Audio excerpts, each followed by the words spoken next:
Edmonton Sports Talk. My God, I loved it. My name's Jay Milne. #Blue. Our sports update deliverer, the Coop. I'm Zachary Kubish, and you're up today. You know what, Reid? You might be on to something. All right, here's what's going on in the nest.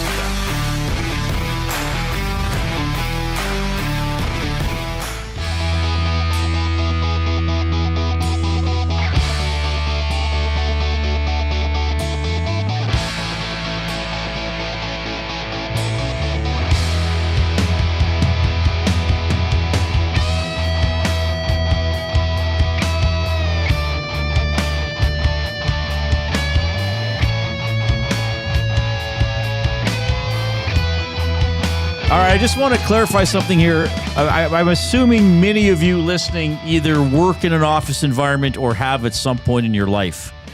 So at what point does a bowl of chips or candy or some sort of snackable item become obviously something that is shareable? Because I've noticed I have a pet peeve around the office. There are often snacks available. Mm-hmm. Certainly at Christmas, we had very generous nasties. Drop-off food, and it has become not a thing, but often Jay Milne and I will be the guys who bring in some sort of chips or candy, right? We went today for a little candy run over to Dollar Tree, got some candies and chips. Yep. We dumped some in a bowl. We put them on the boardroom table while we're working, and we feel that it's assumed that those are available for anybody. We feel that it is assumed that if you see those, you can grab them. That you don't have to say, hey, can I have some of this? Now, I realize the person who might be asking is trying to be polite, trying to be conscientious, trying to be respectful. But I feel as if we've reached a point in this office with this staff that if there is a bowl of something like chips or something like pretzels or something like some of the sour candies we have. What do we have out there? The sour candies and some kind of strawberry cream. Yeah. Something like that. Like they're just sort of sitting there. They're just there. Near the center of the table. It's like it's not as if the food is specifically in front of one of us on a plate. It's assumed that you can come in and have this. Mm-hmm. So I may have been a little terse with somebody today who asked if they could have some. Well, That I feel like the person being the Coop. Yeah, well, I was going to keep it.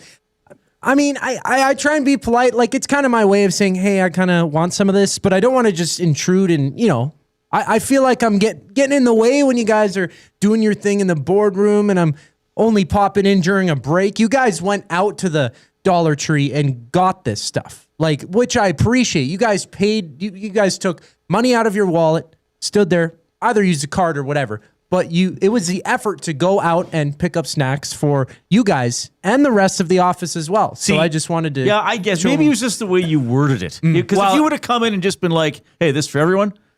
Or just be like, hey, this good? But instead you were very much like, oh, hello.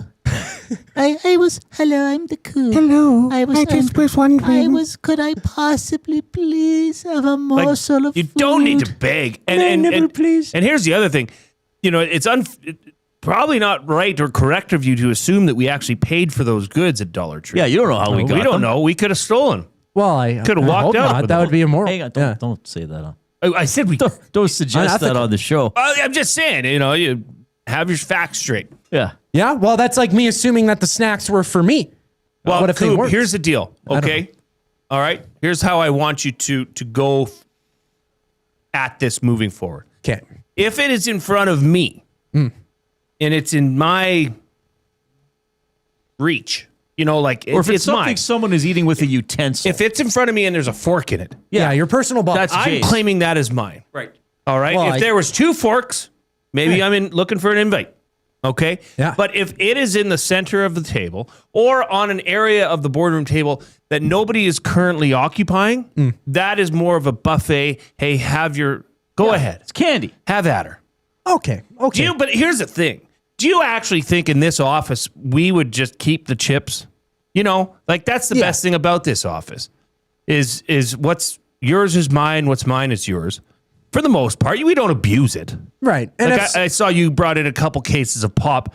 Those are like I'm not ever planning on having one of them. Well, you guys are more than welcome I bet you, to. but I would always Yeah. ask first in that instance Yeah, because if that somebody is yours. in the fridge. You might not know. Yeah. True. Yeah, there's no names. I mean, we shouldn't have to put names in the fridge, but yeah, around we got I a think snack cupboard. I actually think it's a good idea to put names in the fridge, probably is. You can have spaces or help yourself, cubbies.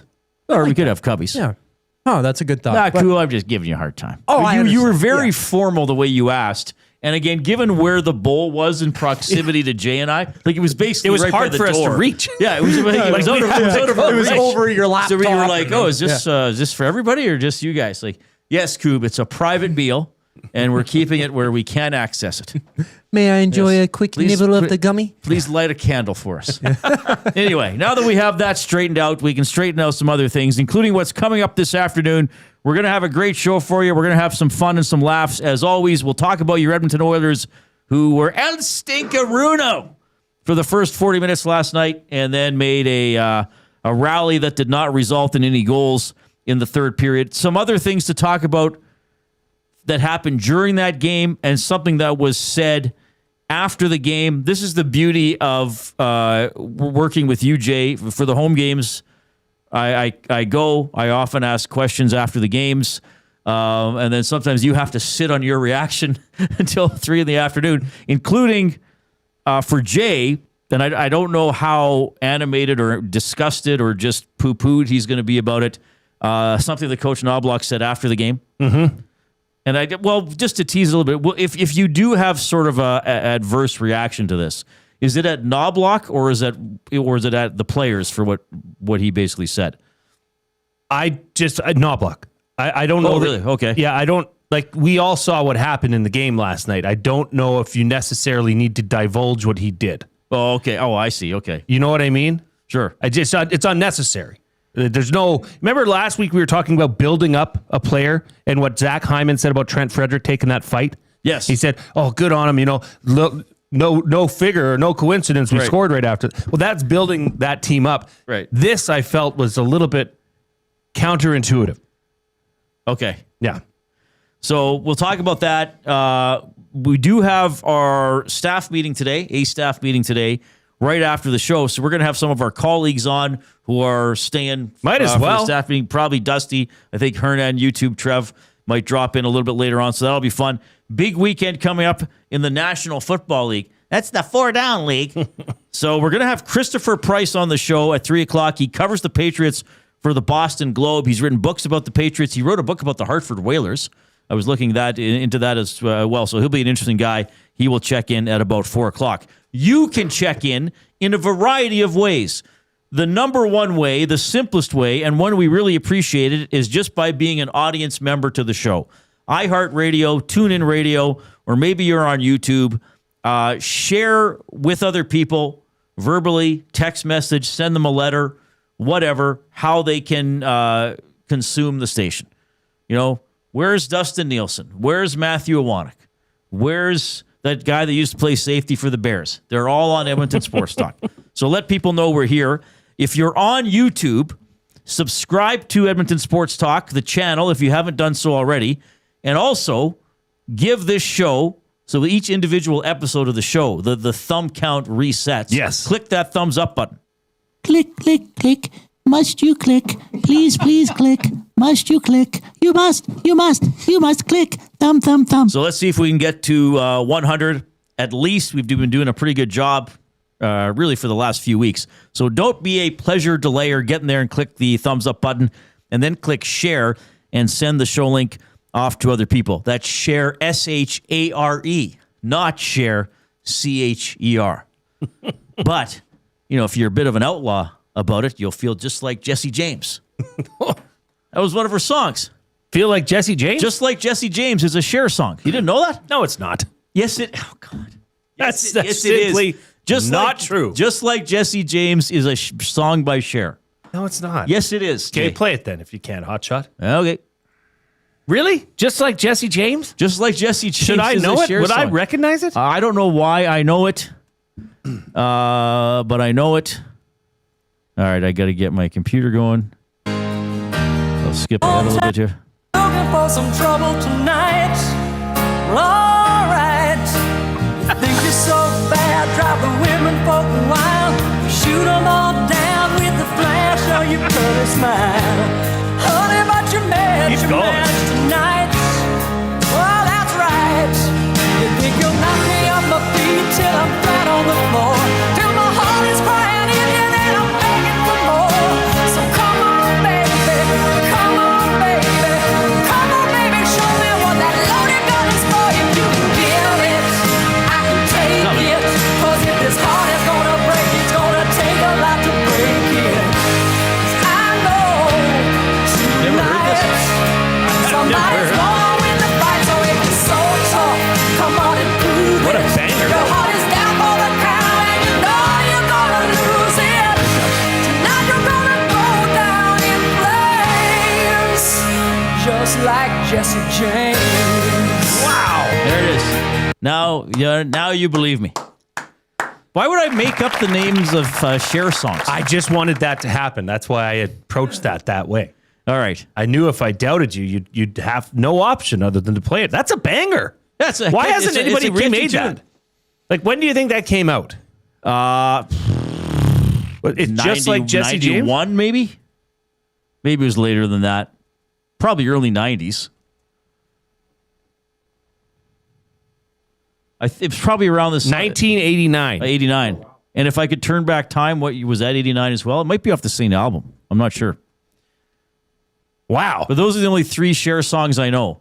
If I could turn back time, probably one of my top 20 favorite songs of all time. That was 89. Yeah. Just like Jesse James. Thank you, Coob.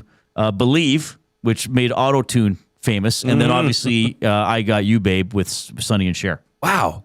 That would be a song that North Shore could cover when we get back together. Oh, my goodness. That's a hit. Yeah. Like, you could put that in a different style of music. But since you guys And it would still had play. a religious bent, you'd have to change it to Just Like Jesus Christ. It's like, you're going to go down in flames just like Jesus Christ? You'd have to change I a think bunch we'd of have things. to change You'd have that. to change a bunch of other stuff, I guess. You're So going to maybe- rise again just like Jesus Yeah, Christ. something like that. Anyway, we did not plan that the Cher interlude was going to be part of the program, but thanks for sticking with us. How did we get going on this? Oh, click the share button, SHARE, on YouTube. Send the show link off to somebody else to watch. Keep clicking the thumbs up button if you haven't already. You can text us at 780-218-9999. The afternoon inbox presented by River Cree Resort and Casino. River Cree is hosting a watch party for the Super Bowl on February 8th. Doors at 3:30, kickoff at 4:30. Tickets start at $35, which includes an all-you-can-eat buffet. And you can also check out more of the great things going on their website, rivercreeresort.com. Email jay@edmontonsportstalk.com, reid@edmontonsportstalk.com. Oh, and speaking of YouTube, we have the nasty chat going on there. People now talking about Cher. Sobe Kirk says, nice Wolverine shirt, Reid. Do you think we see him in Avengers Doomsday? I hadn't thought about it. I'll say yes, because aren't they bringing back every character that's ever appeared in a Marvel movie for that show? I bet you I couldn't. How many characters? Total? 30-something? Or in Marvel? Yeah. How many characters are there in Well, Marvel comics? I'm just saying, I could probably name 2. How many X-Men could you name? Wolverine. 1. The Doctor. The guy. Professor X. Professor X. My dad could name more. What about the Vision guy? Scotty? Yes, Cyclops. Cyclops. The Vision. There's another character named Vision who's not an X-Man. Electric Girl. Electric Girl, that could be a lot of different things. Electro is a Spider-Man villain. Ah. Yeah. Yeah, you're doing all right. Fingertips. For somebody who has no interest in it, you did okay. Fingertips. I'm guessing my dad could name more X-Men. Probably. I'm going to get my mom to text me. Oh, okay, Mom, all Dad has to do is name 3 X-Men, and he's beaten Jay by a wide margin. Mom can help him. They can do it together. Okay, I think They can do it together. you know, and well, boy, oh boy, are we meandering. Do you know how the things on this show just happen just generically? Yes. Right? Organically. Organically. Generically would be, yeah. Sorry. See? Just like that. That's going to be the word of the day. Generically. The share button should now be... We should get it. We should do something I with wish we could the share animate button. it. We could animate it. Yeah. No, but maybe we could add a new clip song, which is just like a share tribute. Click the share button. Do you believe? Yeah, then we have some audio come in. That's a good idea. Dave the Welder says that song just triggered a bunch of memories. Awesome. Bone says not sure about 32 bar courses. That was a long course. Oh, yeah. Yeah, I just kind of randomly started the song there on YouTube. Sorry for anybody who had to sit through that. All right, we better get to this gentleman. He's ready to go. He's going to give you the afternoon headlines for 100.3 The Bear, Edmonton's best rock. Stream them on iHeart today. This is Chet Palmer with your sports report. The refs sure put the hammer down on Comrade Pod. 17 minutes for standing up for Captain Connie? I'm not saying the NHL is soft, but I saw some kittens getting ready for the draft. The locals woke up for the final frame, but couldn't get the biscuit behind that hot Devils goalie. Hey, Jason Milne, is that Jake the Snake in your pocket, or are you just happy to see me? And the owner of the Buffalo Bills took questions for the first time in 6 years. Big deal. I didn't talk to my brother-in-law for a decade after he hit on 18. I'm Chet Palmer. Jeepers. Okay, where do I begin?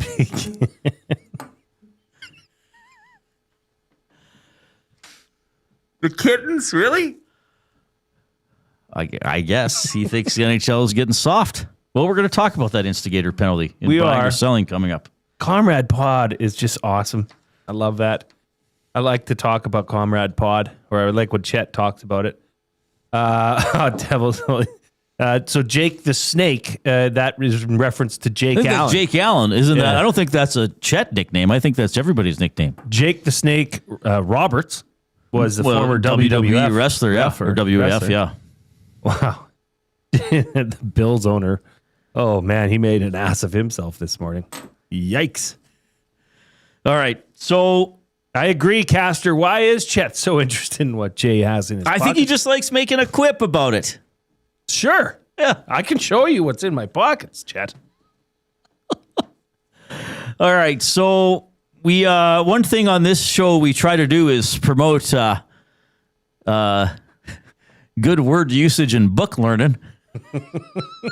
And we do, well, in all seriousness, we do have the Edmonton Public Library, your flashlights on your phone. That is going to drain your battery.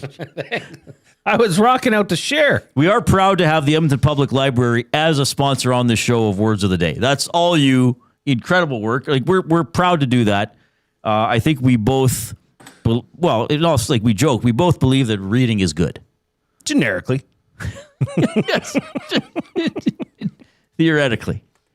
So I've often shared since this show started that, I'm trying to read a little more, at least a book a month. Oh, by the way, I don't know, Reacher, old Reacher. Is he gonna make it? He sure is.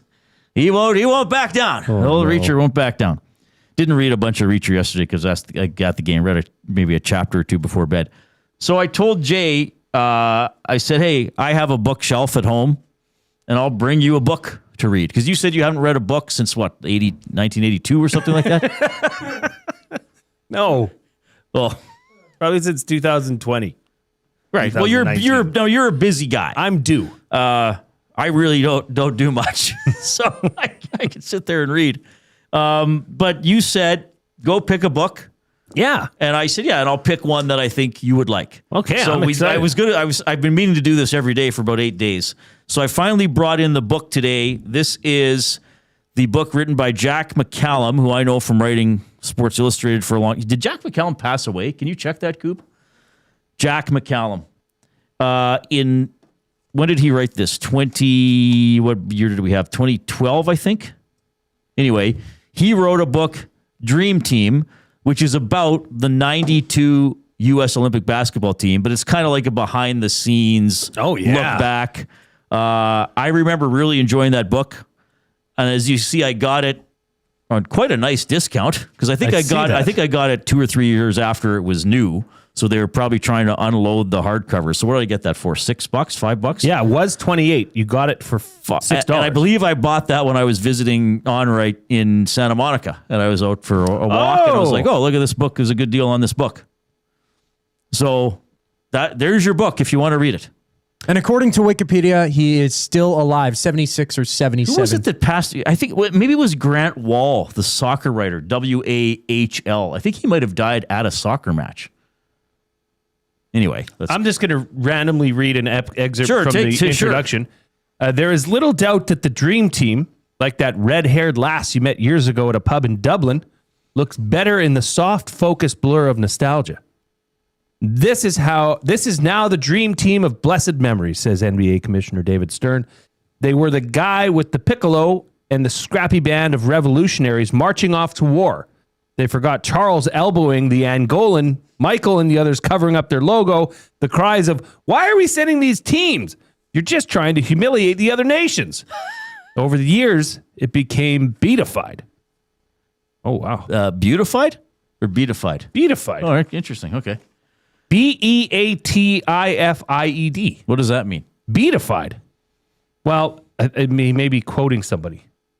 Maybe somebody made up a word and he's just quoting it. It means a deceased person has been declared blessed by the Catholic Church. Okay. So, yeah, it's like looking back. It's like saying something is great after the fact, I guess. Okay. Well, I learned something already today. Thank you, first of all. Yeah. I'm going to dive into this bad boy tonight. I think you'll read it relatively quickly. Am I going to become... saying in days, but I think... I bet you by the Olympics you're done. There's pictures. You'll find time. There's pictures. You read that, while you're on the throne. Am I going to become book guy? Glue book guy. Glue book guy. You're going to glue all the books shut. Well, thank you. I'm going to bring you a book. Enjoy it. I think you'll enjoy it. I will. Oh, you're going to bring me a Reacher book? Well, no. Like I said, I'm going to bring you a Grisham book. You're going to bring me a book. It'll be like Reacher, but the star will be Coop the Corgi. Coop walked into the pet store. He didn't look like the look of the parrot in the corner, but he didn't let the parrot know that. So that is the jumping off point, not Coop and a parrot books. For off-topic topic for William Huff, since 1952, William Huff has provided industry-leading advertising solutions for thousands of valued clients. Their unparalleled customer service combined with decades of industry expertise and a desire to make every job the very best can be is what they call the William Huff Advantage. Visit their website at williamhuff.com or give them a shout, 780-454-4536. What is the best sports book you have ever read? I'm interested to see some answers. Now, this, we're not sure, but I think we may be finally, after almost a year and a half, repeating a topic. But I also think this is the type of topic we can probably do. This is probably a topic that can start out as a yearly custom and then become an annual tradition. Classic. Because I think this is one where people like to share their favorites about stuff. A book can be very personal and inspiring and educational. And plus, if we do it every 12 months or so, you got a whole nother year of reading for people to share. So what is the best sports book you've ever read? 780-218-9999 is how you text the River Cree Resort and Casino inbox. Post in the Nasty Chat on YouTube. And while you're on YouTube, subscribe to Edmonton Sports Talk if you haven't already. And also, if you have not already done so, click the thumbs up. I think I'm pretty confident you're going to like that book. Yeah, I'm excited. I really am excited. All right. We're going to talk about Instigator penalties. We're going to talk about Curtis Lazar playing 600 games. We're going to hear a little bit from Tristan Jarry. By the way, Stuart Skinner, what is he playing tonight? Yes. So we don't obviously expect Skinner tomorrow. And Knoblauch wouldn't say. I'm going to guess it's Ingram tomorrow. Jarry's already played his former team. It seems like the Oilers are going to alternate for the time being. Makes sense. Yeah. Now, there is a way you can play against Skinner tonight. Oh, a little bit of a teaser. A little bit of a tease. Perhaps for something coming up around 3:40, 3:45. And again, at 4 o'clock, Christopher Price from the Boston Globe is going to join us to talk a little bit about the New England Patriots. All right, it's 3:24. Here's Zach Kubish.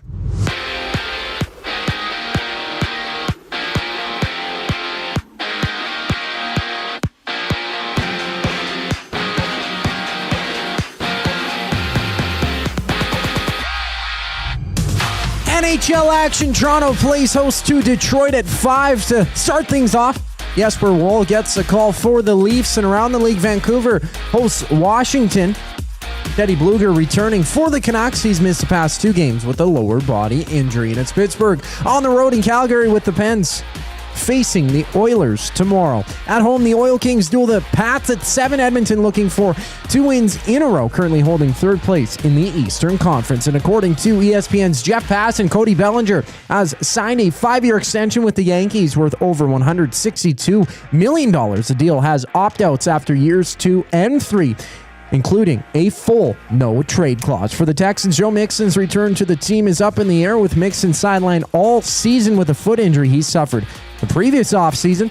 Elsewhere, the Raptors face the Kings on the hardwood. Toronto wrapping up a back-to-back. Game times at 8 o'clock with 6 other games in the NBA tonight. This sports update is brought to you by Windsor Plywood Leduc. Locally owned and operated, serving Leduc and surrounding areas since '93. They have doors, flooring, baseboards, and of course, they have plywood. Go see the knowledgeable staff today at Windsor Plywood Leduc. The Reid Wilkins Show continues after a brief pause. I'm Zachary Kubish, and you're up to date. 2 guys and a goalie. Calvin Pickard won't play more than 3 games the rest of the season. Hire it or fire it. I'm going to hire it. I'm optimistic that Jari's okay. I'm going to fire it. Okay, so sprinkle I'm going to fire it. And the reason I think he will is I think they want to keep options open. Case of injury, they want, if they can, to have some depth there. I mean, that's why they're not making a decision now and sending guys down yet. 2 guys and a goalie, presented by GS Construction. Tuesday and Thursday afternoons at noon, only on Edmonton Sports Talk. Your clear choice for Edmonton sports. We have what you're looking for. GD Liquidators is Edmonton's one-stop shop for new and used warehouse, office, and industrial items since 1987. You'll find what you want when you want it. Give us a call, visit us in store, or check out the monthly auctions at gdliquidators.com. 100% Canadian owned and operated. We have what you are looking for. GD Liquidators. UFC 324 is live Saturday, January 24th at the Canadian Brewhouse. With TVs at every turn, ice-cold drinks, and non-stop action, you won't miss a second of the fight. UFC 324, live at the Canadian Brewhouse. Our house is your house.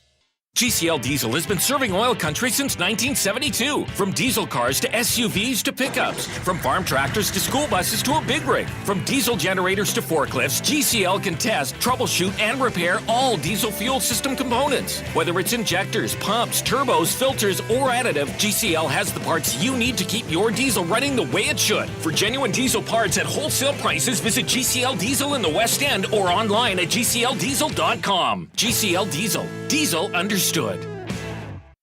Hey Edmonton, did you know a local Play Alberta winner scored over $430,000 on Desert Fantasy? Think about the rec room you could build with that kind of cash. From major casino winners every hour to jackpots worth millions and hundreds of popular games to money that stays in the province, there has never been a better time to sign up for Play Alberta. Download the app today to get started with casino, sports, and lottery, all in one app. Must be 18 plus to play. When you gamble, use your game sense.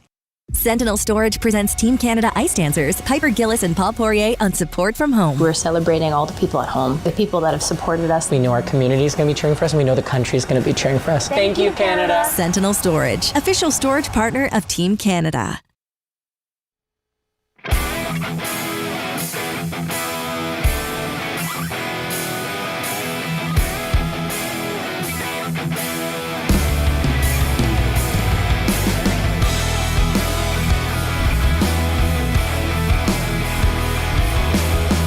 Well, Jay, my parents have bested you in their X-Men knowledge.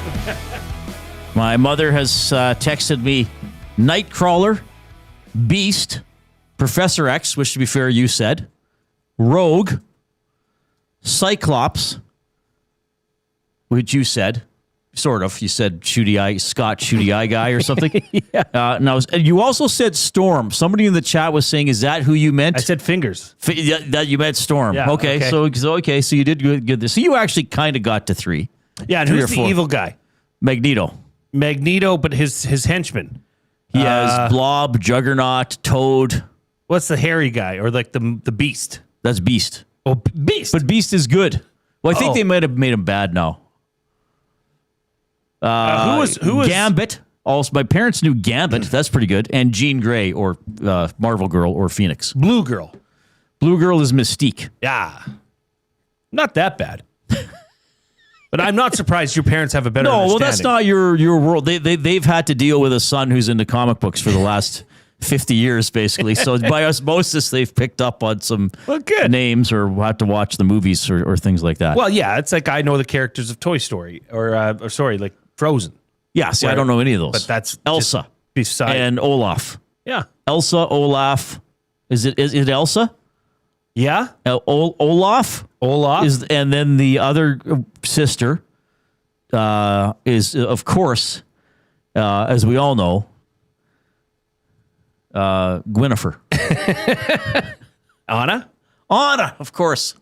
And Olaf. I should watch Frozen. Like, it's not just for kids. It's a fun movie, is it not? Is not the snowman the comic relief? I thought you would like it. Like, I think I'll it's watch actually it at some point. It's got a sci-fi element to it.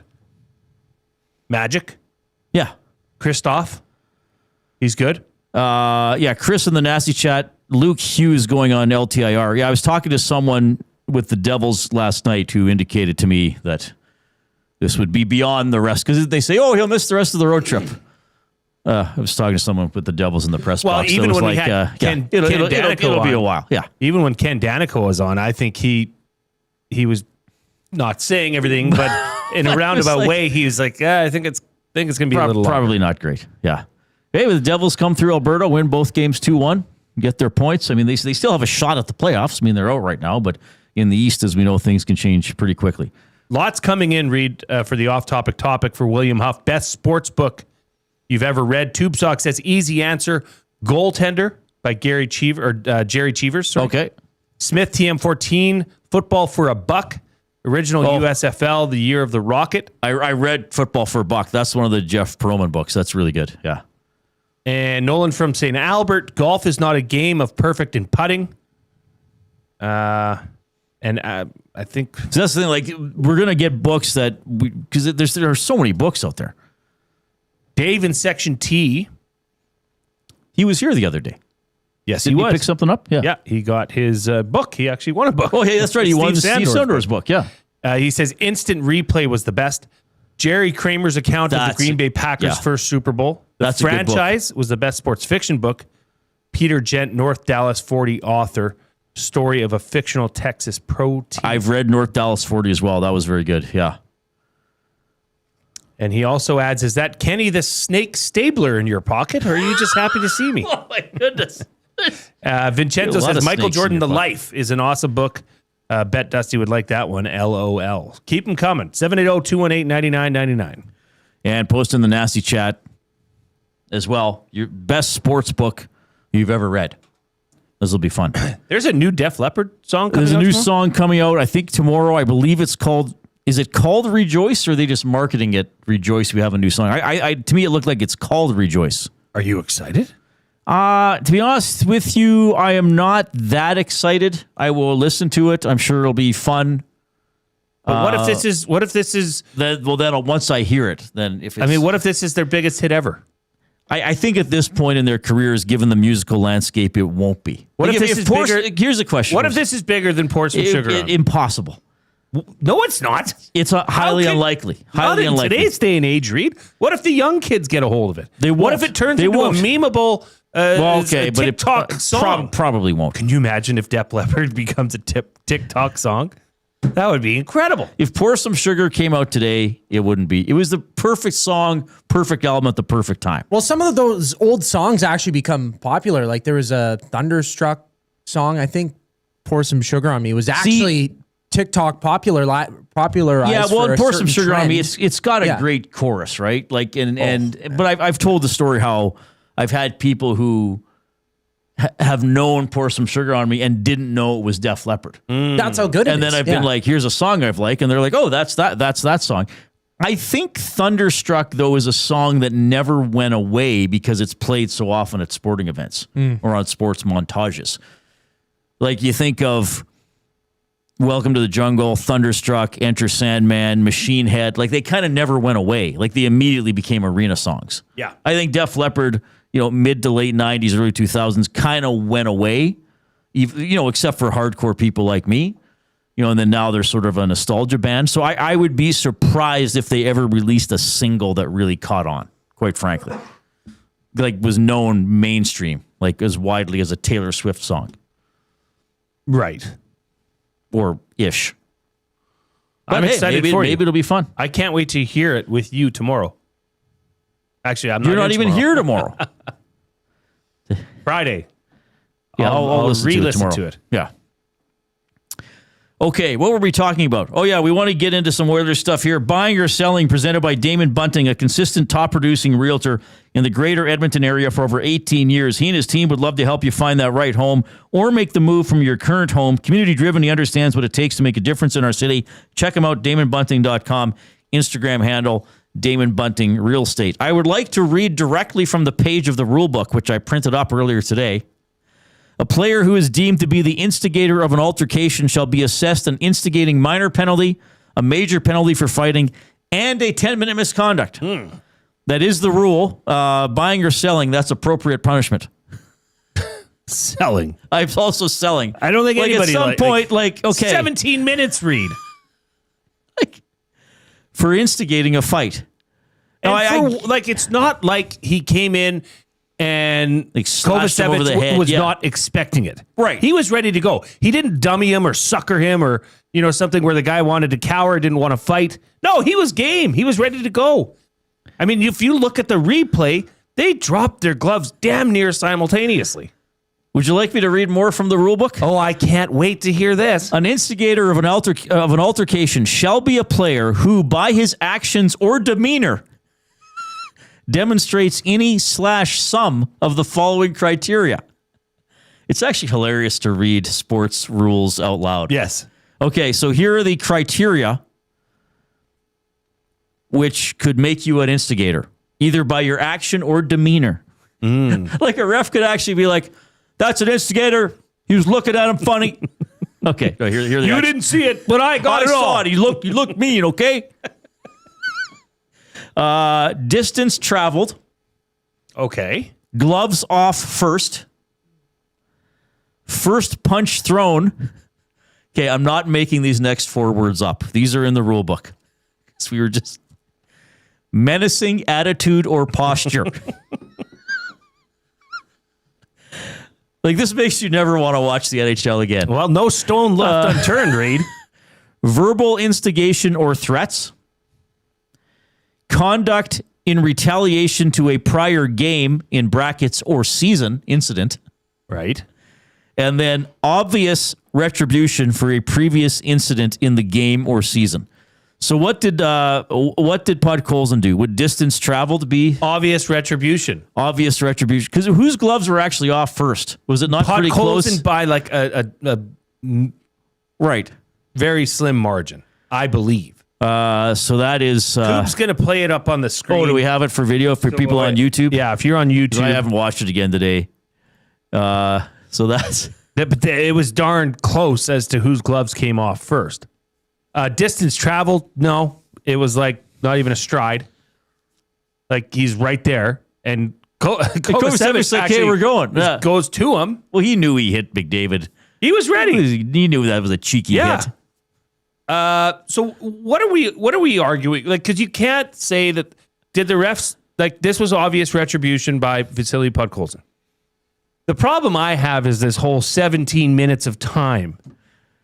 A third of the game almost. I hate to be boring, but I agree with you. Yeah. That's a little. I mean, is this something, Reid, that you would like to see reviewable in an aspect? To say, I don't know if let's look at this. Let's just have referees. Let's huddle up and go look at this and see, is this really deemed? I mean, you can't say that it wasn't for retribution. It was. Everybody in the arena knew that, and everybody was applauding that. Right. I guess, to me, either pick. Either make it, okay, you're going to get 5 for fighting. Either make it a minor penalty, you give the other team a power play, or you lose a guy for the length of time, but you're not shorthanded. Either make it 2 and 5 or 5 and 10. Well, and what if 2, 5, and 10? To me, that's like if you slashed a guy across the wrist, you don't get that much time.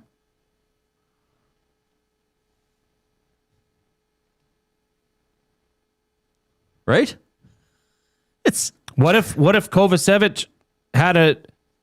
Didn't he have a menacing attitude? He had a menacing attitude by Yeah. hitting McDavid like that. Yeah. The chicken or egg, guys. What are we doing here? No, I think like a major penalty for fighting, 10-minute misconduct. And then read on, the more instigators you get suspended, right? Yes. Is it the third one's a suspension? Which I get it, like to some extent, why they're doing that. But yesterday, it seemed so bang. Like, it's not as if Podkolzin followed him around for 5 seconds, and was grabbing his shoulder and then dropped his gloves. And Kovacevic was like, okay, fine, I guess I got to fight. It's not like he didn't drop his gloves. Myself. Yeah. Like, these were two willing combatants. But I get it's a rule. You can't change that on the fly. I think there should be some wiggle room here, though, for the ability to have a 5-minute fighting without... but there has to be an instigator. There has to be, right? Well, here's another philosophical question: Is there if you really boil it down, or even went frame by frame, is there not always an instigator to a fight? Like, really, there should never just be offsetting fighting majors. Right. There should always be an instigator. Sure, you can always trace it back. Well, somebody did something that started it, or somebody was reacting to somebody else. Well, especially if you're thinking menacing attitudes or postures. So okay, everybody, I know I'm being difficult here, but you know me, for argument's sake, to be overly technical. Let's say Podkolzin does nothing there, hypothetically. And let's say with 6 minutes left in the third period, it's 8-0 for the Devils, or 8-0 for the Oilers, whatever. And they line up for a face-off, and they look at each other, and they drop the gloves at the exact same time off the face-off. The refs could technically say, based on the rule, Podkolzin instigated it because it's obvious retribution for a prior incident in the game. Right? So the ref could say, well, I know you guys looked at each other and you decided mutually to go, but... Podkolzin, it was your captain that got hit, so I know you're reacting to that, so you're the instigator. I mean, if you wanted to be a pain-in-the-ass technical person about it, which I'm being for argument's sake, then you could do that. Well, I want to look. Well, I can't find it this fast, but like the Reeves-Olivier fight, where they just dropped it off the puck drop. They dropped their gloves. Right. Who gets the instigator? Nobody. Why? That was predetermined from something that happened in a prior game. Right. How can you justify not having an instigator? I mean, it's just, it is, we're obviously, picking hairs We're here. We're taking it to the extreme to poke holes in the way the rule is worded. But it's a poor rule. I'm sure Gary Bettman would love us doing this. It's a poor rule. Right. It actually was, it was technically enforced correctly by the referee. Or sorry, it's a poor punishment. The rule, right? Whatever. And I realize fans got booed, but I said it last night with Tom. I said there's a difference between bad rule enforcement and a bad rule. I think this is a bad rule. That's right. And I know, I'm sure, and I get it. You could come up to me and say, no, Reid, here's why it's not an instigator. But I think if you're the ref, I mean, look, the ref has bosses. He reports to the director of officiating and then maybe higher up the food chain if it comes to that. So if the ref says, why didn't you give it an instigator? He could say, well, Kovacevic and Podkolzin, like, they pretty much dropped their gloves at the same time. And then the director of officiating or whoever would say, yes, but we don't want guys fighting every time their captain gets hit. So you got to call that on Podkolzin, right? Like, that's, I'm not defending it, but that's the logic of the NHL here. We don't want fights. We don't want too many fights. I just heard you. Did you use the words logic and NHL in the same I said sentence? I said that's the logic of the NHL. Oh. I didn't say I understood it. Okay. Yeah, I mean, hey, but let's look at this. Did you like what Podkolzin did in that instance? In that instance, I did. Yes.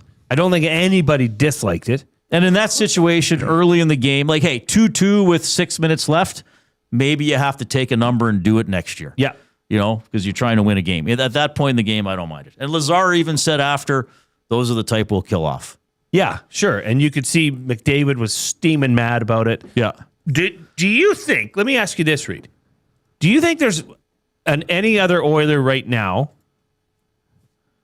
or I'm sure there might be in your opinion, Which other Oilers would do that?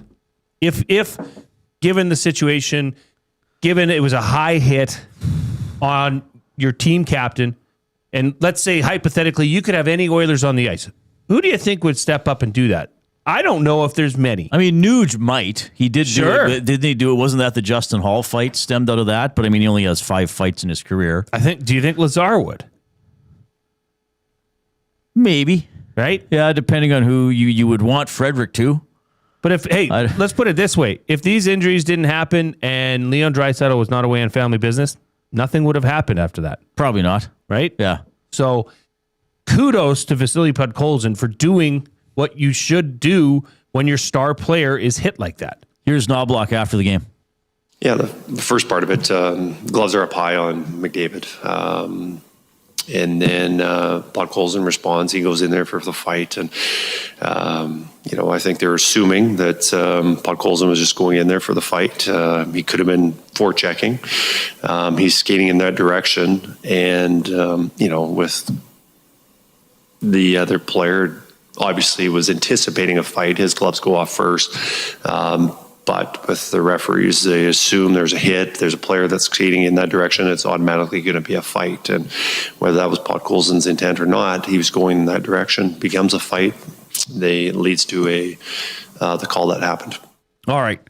We are in the Canadian Brewhouse studio. Join the Super Bowl watch party Sunday, February 8th at the Canadian Brewhouse. Enter to win a Lombardi trophy and enjoy $1 Bud tankards and $9.99 2-topping 8-inch pizzas. The Canadian Brewhouse, our house, is your house. Speaking of the Super Bowl, Patriots are trying to get there. Christopher Price from the Boston Globe is going to join us in about 15 minutes. And when we get back, Jason Milne's Play of the Day for Play Alberta.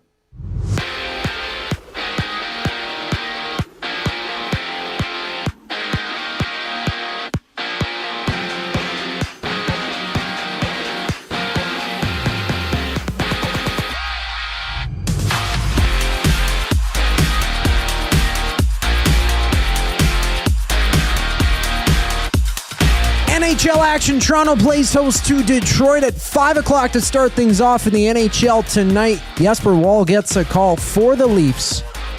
And around the league, it's Edmonton's next opponent. The Penguins down the QE2 in Calgary to take on the Flames. We also see the Ducks hitting the ice in Colorado against the Avalanche. WHL action. The Oil Kings host the Pats at Rogers Place. Edmonton third in the Eastern Conference, looking for 2 straight wins. From Houston, Joe Mixon's availability for next season remains uncertain for the Texans.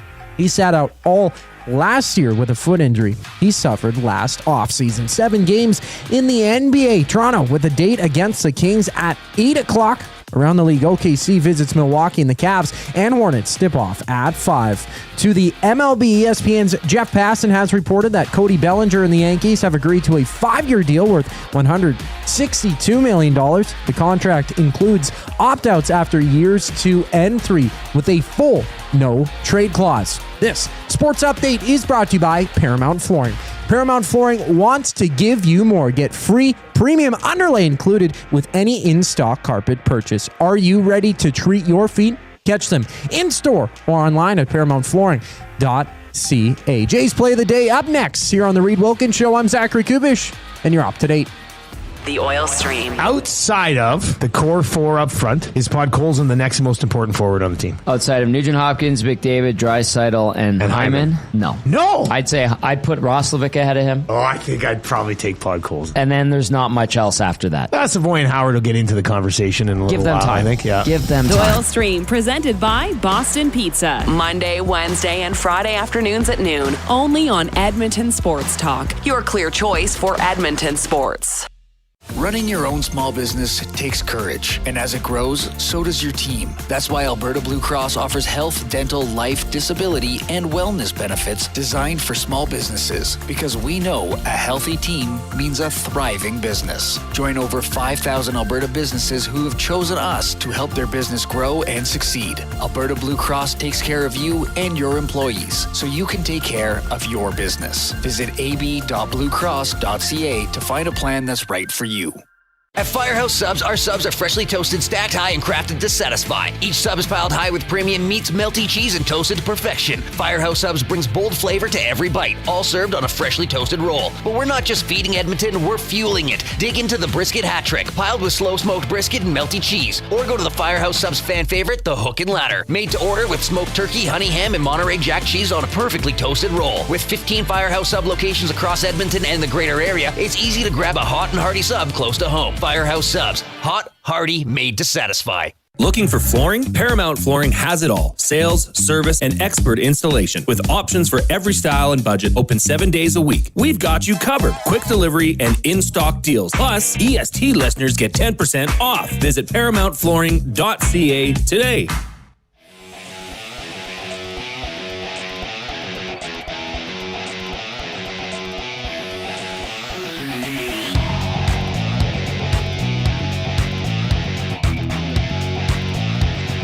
Welcome back to the Reid Wilkins Show with Jay Milne right here on Edmonton Sports Talk. A reminder, if you are watching us, viewing us on YouTube, hammer that thumbs up.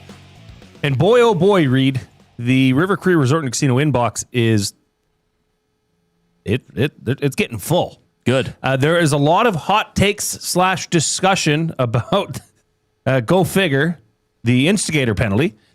We will get to those. Trust me, we will get to those shortly after 4, probably 4:20, 4:30, around there. We're going to get to them. But we do have Christopher Price of the Boston Globe coming up shortly after 4 to check in on the Patriots. But we got to do Jay's play of the day. And I told you we could have a way of playing Skinner tonight if you want. It's Jay, it's play, he's Jay, it's today. It's Jay's play of the day. It's Jay's play of the day. Jay's play of the day. All right. Presented by Play Alberta. Why limit your choices when you can have it all? Play Alberta is your go-to app for casino games, sports betting, and lottery. All in one place with easy access to real money games. You can enjoy everything Alberta has to offer right at your fingertips. Download Play Alberta now. Start playing today. All right. We're heading down the number 2. Down to the Saddle Dome for tonight's play of the day. I just simplified things. I said Penguins and Flames, 6+ total goals. So over 5.5. And Sidney Crosby to get a point. Simple. Okay. Easy. Yeah. Boosted to plus 105. This would have been negative money, but because our good friends at Play Alberta really like us and you, it's boosted to plus 105. So head on over to playalberta.ca, click on sports, click on ESD specials. You'll see Jay's play of the day. And a reminder, if you haven't yet, download the new Play Alberta app. It is seamless, wonderful, brilliant, all of the good things you could say about an app. That's Jay's play of the day at playalberta.ca. And always, so remember, the over-under is only 5.5. To use your game sense. Oh, I gotta put something on this baby. It's 5.5. I don't know. I'm thinking goals. Now the Flames don't score a bunch. Well, I was looking at it, but still, they've been in some tight games. They're capable of giving up quite a few. Yes. And Skinner's been playing really good as of late. Yes. So he's had some good games against Calgary in his career for sure. He's due. Like the guy, but he's due. Oilers Penguins then on Thursday. Oilers goaltender is TBD Bra. So obviously we don't expect Skinner to play tomorrow. 7:00 game. We'll have the GCL Diesel Oil Stream pregame show at 6:00, hosted by Tom Gazzola. So as Jay said, he's compiling some of your reaction to the Podkolzin Instigator penalty. And our off-topic topic for William Huff, the best sports book you've ever read, as I have given, I guess. I was going to say loaned. Given, whatever. My copy of Dream Team by Jack McCallum to Jay for a read. Jay Phillips says he was a big fan of the Dennis Rodman biography. That would be interesting. What else did we have? Brent P. said Wayne Gretzky, 99 Stories of the Game is really good. Plenty of stories ranging from old-time hockey to Gretzky's playing days. Cujo, the untold story of my life on and off the ice. That was a good book. He said it was his favorite player as a kid, but I was too young to know anything about him then. Moneyball getting some suggestions. 7 days in Augusta behind the scenes at the Masters. That's coming in from Bronco Nick. Ooh. No, is VR Montenegro... this is probably a real book, but VR could also be cheeky. Bobby Fischer Teaches Chess. Is that an actual book? Or is he henwaying us? It's real. I feel like if I read a book by a chess master, I couldn't keep up. I'd be like, what is he saying? Yeah, it's collated. Appears to be collated. Oh, nice. So maybe you can prop it open and play along. That'd be pretty cool. We'll have to check that one out. Bobby Fischer, is he like the greatest chess player ever? If he's not, he'd be up there. Yeah. They're still searching for him. That would be hard. Wouldn't that be hard? To play chess? Yes. No. As a world-class chess player, to write it in a book to and teach it. Yeah, that's a good point. Like, because he's processing things, even though he has a foundation of it, he can process it 4,000 times faster. Well, it's like I was saying to you earlier. Last night I was doing cue cards with my youngest. They're doing multiplication. Oh, right. And it's for them. I think at that point it's memorization. For us, we've done it so long, so it's hard for me to put myself in her brain. Right. And say, how does she need to process this? Yeah, that's a good point. Okay, so keep those coming in as well. We will talk a little bit about the NFL playoffs, New England Patriots. This guy's written books, so we'll maybe ask him about some books as well. Christopher Price from the Boston Globe coming up. Here's the 4 o'clock break. The Lock Shop. Terry Pegula blamed the Keon Coleman pick on the coaching staff. Keon Coleman is still on the roster of the Buffalo Bills. I've never heard anything like that from an owner. This is why most owners should be owners, sit in the press box and in their billion-dollar house or whatever and let the professionals do it. The Lock Shop, weekday mornings at 11, only on Edmonton Sports Talk, your clear choice for Edmonton sports. You've always known GCL Diesel as the experts in diesel fuel systems, but did you know that GCL is also your source for turbochargers and turbo repair? As a turbo supplier for Garrett, Borg Warner, and Holset, GCL can provide genuine original equipment turbos at wholesale prices. Whether it's diesel, gas, natural gas, or performance, we can provide you with the turbo or custom repair you require. Turbo questions? We've got turbo answers. Visit us in the West End or online at GCLDiesel.com. GCL Diesel, turbochargers, understood. Where holiday cheer meets great beer. This season, celebrate at the Canadian Brewhouse. From plated dinners and festive buffets to casual pub-style parties, we've got the perfect space for your crew. Book your holiday party today at thecanadianbrewhouse.com. Time for a new career in 2026? Or maybe your kid is still pondering their path. Good news! Weiss Johnson is hiring. It's Dennis, and not only are we hiring for heating and air conditioning, we're also looking for experienced plumbers and gas fitters. With the growth in residential development, there's no shortage of opportunities at Weiss Johnson. Choose your path with us. Learn from one of the industry leaders, and we will grow together. Receive great benefits and school reimbursement as well. Visit weiss-johnson.com today. You've heard the name, but what does it mean? For over 66 years, William Huff Advertising has supplied signage from screen printing to digital to LED with design, production, and install in-house. It's a one-stop shop for all your signage needs. Edmonton owned and operated, William Huff has been trusted by the biggest companies and teams in the City of Champions and many others across the country to do the job. If you're looking for a way to get the word out about your company or event, they are the answer. Go to www.williamhuff.com. Their results speak for themselves.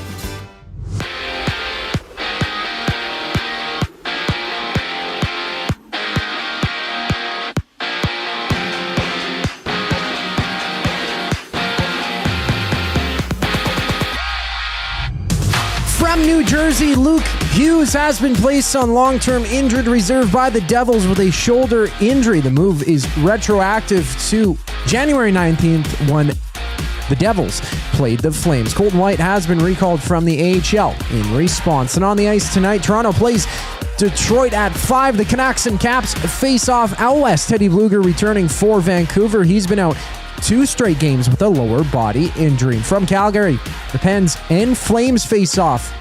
Pittsburgh in town in Edmonton to face the Oilers tomorrow. At home, the Oil Kings duel the Pats at 7. Edmonton looking for 2 wins in a row, currently holding 3rd place in the Eastern Conference. And according to ESPN's Jeff Passan, Cody Bellinger has signed a 5-year extension with the Yankees worth over $162 million. The deal includes opt-outs after years 2 and 3 and has a full no-trade clause. To the hardwood, it's the Raptors facing the Kings, wrapping up a back-to-back at 8 o'clock, having 6 other games around the association. I'm Zachary Kubish. That was your sports update. Hour 2 of the Reid Wilkins Show starts right now.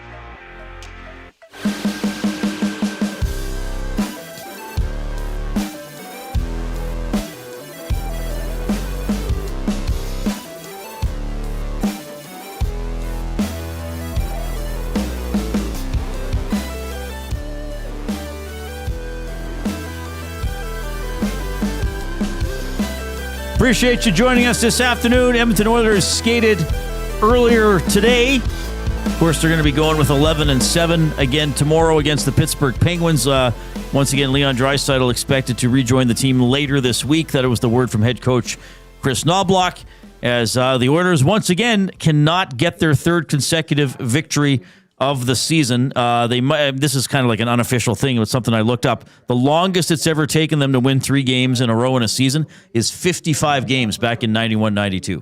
So they're at 51. So they got to win the next 3 or 3 after that, or else it'll be the longest wait for a 3-game winning streak in the history of the team. We've had a lot of your messages coming in about the Oilers, some things from last night's game, specifically the Podkolzin Instigator penalty, where Jay's keeping track of those. We're going to get into that a little bit later on for the Oil Understood and Fired Up. Of course, huge weekend in the National Football League, so we want to discuss that. We're going to go to the Oil Country Towing Hotline. Oil Country Towing, Edmonton's most trusted 24/7 roadside rescue team. Fast, safe, and reliable for over 15 years. Whether it's game day or a snowstorm, we work as hard as your favorite team to get you going. Call 780-986-6088 for all your towing needs. We are pleased to be joined by, from the Boston Globe, Christopher Price checking in. Christopher, it's Reid and Jay. How are you doing? I'm doing well. How you guys doing? Oh, we're doing great. Thank you for taking time out of the day. I know you've had a busy day today. If I'm not mistaken, you're on your way back from Foxborough right now. What did you see? What did you hear down there? Well, I think a couple things from the Patriots' perspective are worth noting today. There are 2 health questions, 2 injury-related questions. One, Matt Collins, who's been out with an abdomen injury. Today is this week is his first opportunity to get back on the field after 4 games on injured reserve. We did not see him on the field today, so his availability for Sunday remains in question. The other guy is Carlton Davis, who suffered a concussion toward the end of the Houston game, the divisional playoff game. He was in a red non-contact jersey, so he is trending in the right direction when it comes to playing on Sunday. But other than that, when it comes to the Patriots, everyone's healthy. Everyone is very excited. The emotions are riding high for this Sunday's Patriots-Broncos AFC Championship game in Denver. Well, the Patriots, look like the favorite, and especially given what happened at the end of the Broncos game with Bo Nix missing the remainder of the playoffs. But history might suggest otherwise. I mean, the Patriots are 0-4 in the playoffs in Denver, but this team this year was 8-0 on the road this season. How mindful has head coach Mike Vrabel been towards the Patriots' lack of success in Denver? I don't think it's really come up a whole lot. They've really kind of worked to kind of create their own identity this year. And a lot of that goes into the fact that they were unbeaten on the road. As you mentioned, this is only the 3rd Patriots team in franchise history to go 8-0 away from home. They welcome the identity of kind of quote-unquote road warriors. We talked to some of them today about it, and it's all about what they say is packing their identity for the road. And so it's very important for them. It's a real point of pride for them that they have not lost on the road this year. They're the only NFL team this season who has not lost a road game. So you're facing a Denver team that has a tremendous home field advantage with the altitude and the noise there. And traditionally, as you mentioned, a lot of things have gone wrong for Patriots teams in the past when you're talking about the playoffs in Denver. So I do think New England is mindful of it, but I don't think they're paying a whole lot of attention to it coming into this one. Mike Vrabel is one of 7 head coaches that have won a Super Bowl for a team and then became the head coach of that team. The other most recent, Gerard Mayo, last year's head coach for the Patriots, which it didn't really pan out. I don't know how to ask this exactly, but I mean, how excited were you when the Tennessee Titans got rid of Mike Vrabel? And did you envision immediate success like this as soon as the Patriots hired him to their organization? Well, I'll tell you guys a little secret. I had to be talked into picking them to win 7 games this year. My initial forecast was they were going to go 5-12, and so I said, well, I'll give them a little bit of benefit of the doubt. I'll say they'll go 7-10. So I may not be the best barometer when it comes to forecasting what the Patriots are going to do. But I will say this: the biggest thing for me when it comes to Vrabel is he's gotten everybody on the roster to buy in. Brought assistant coaches, the entire franchise, the fan base, all of it. He's a guy who is extremely welcoming. He's got a lot of positive energy, got a lot of swagger to him. And I think that it's been kind of a snowball effect for this team this year because they did have the early success and they kind of built on it. And look, to go 14-3, you need to be good, but you also need to have a little bit of luck. And they've had a little bit of luck when it comes to health, with the schedule, and just being able to take advantage of some bad football. So it's all kind of fed into the success of the coach and the franchise this year. So I guess that's my long-winded way of saying I had absolutely no idea that they would be in the AFC Championship game this year, given what happened the last couple of years. Yeah. Well, I tell you what, Christopher, I cheer for the Seahawks, and I didn't think they'd be in the NFC Championship game. So maybe some people had the Rams or even Broncos going this far. I don't know if the Seahawks and Pats had this high hopes. I want to touch on a couple other things with you here. This is good. I apologize in advance if you hate this question, but this is a total out-of-market broadcaster question. We're Canadians on the other side of the continent talking a lot of hockey. But I'm sure you have heard, because the Patriots, because of the Brady-Belichick era, became the most loved and one of the most hated teams in the NFL when you're successful. So there's a lot of, why are they good again? This isn't fair. They should suck for 20 years. Like, do you hear that? And does part of you even get that? Or what do you think?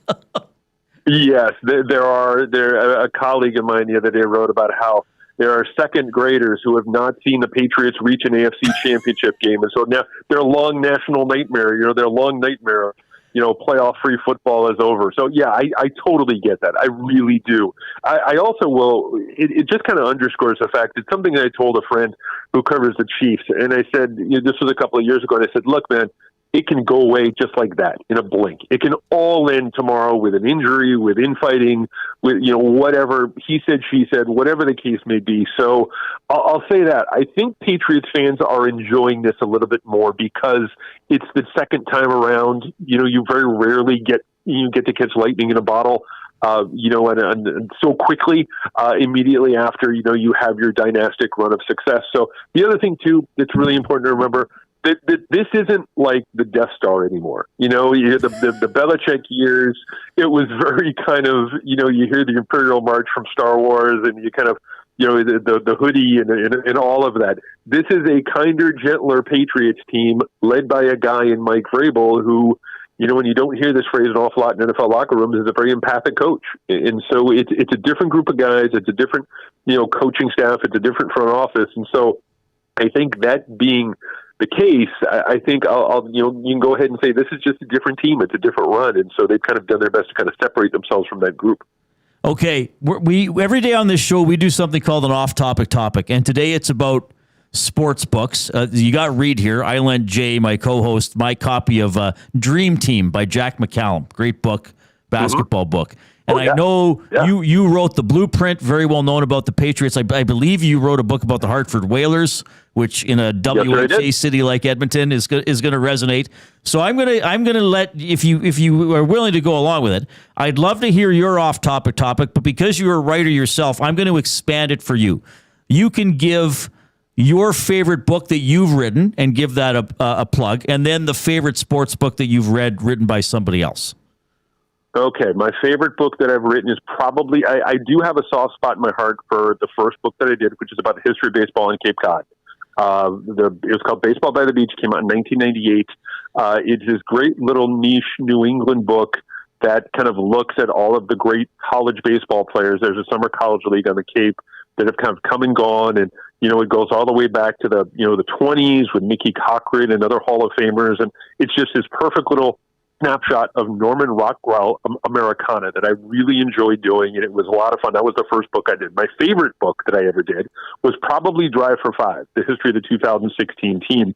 I enjoyed that in a lot of ways, not the least of which is I wrote it in 2 months because we had to turn it around in time for the following season, and so it was kind of a breeze in that aspect. It was just a fun book in my experience about a fun team.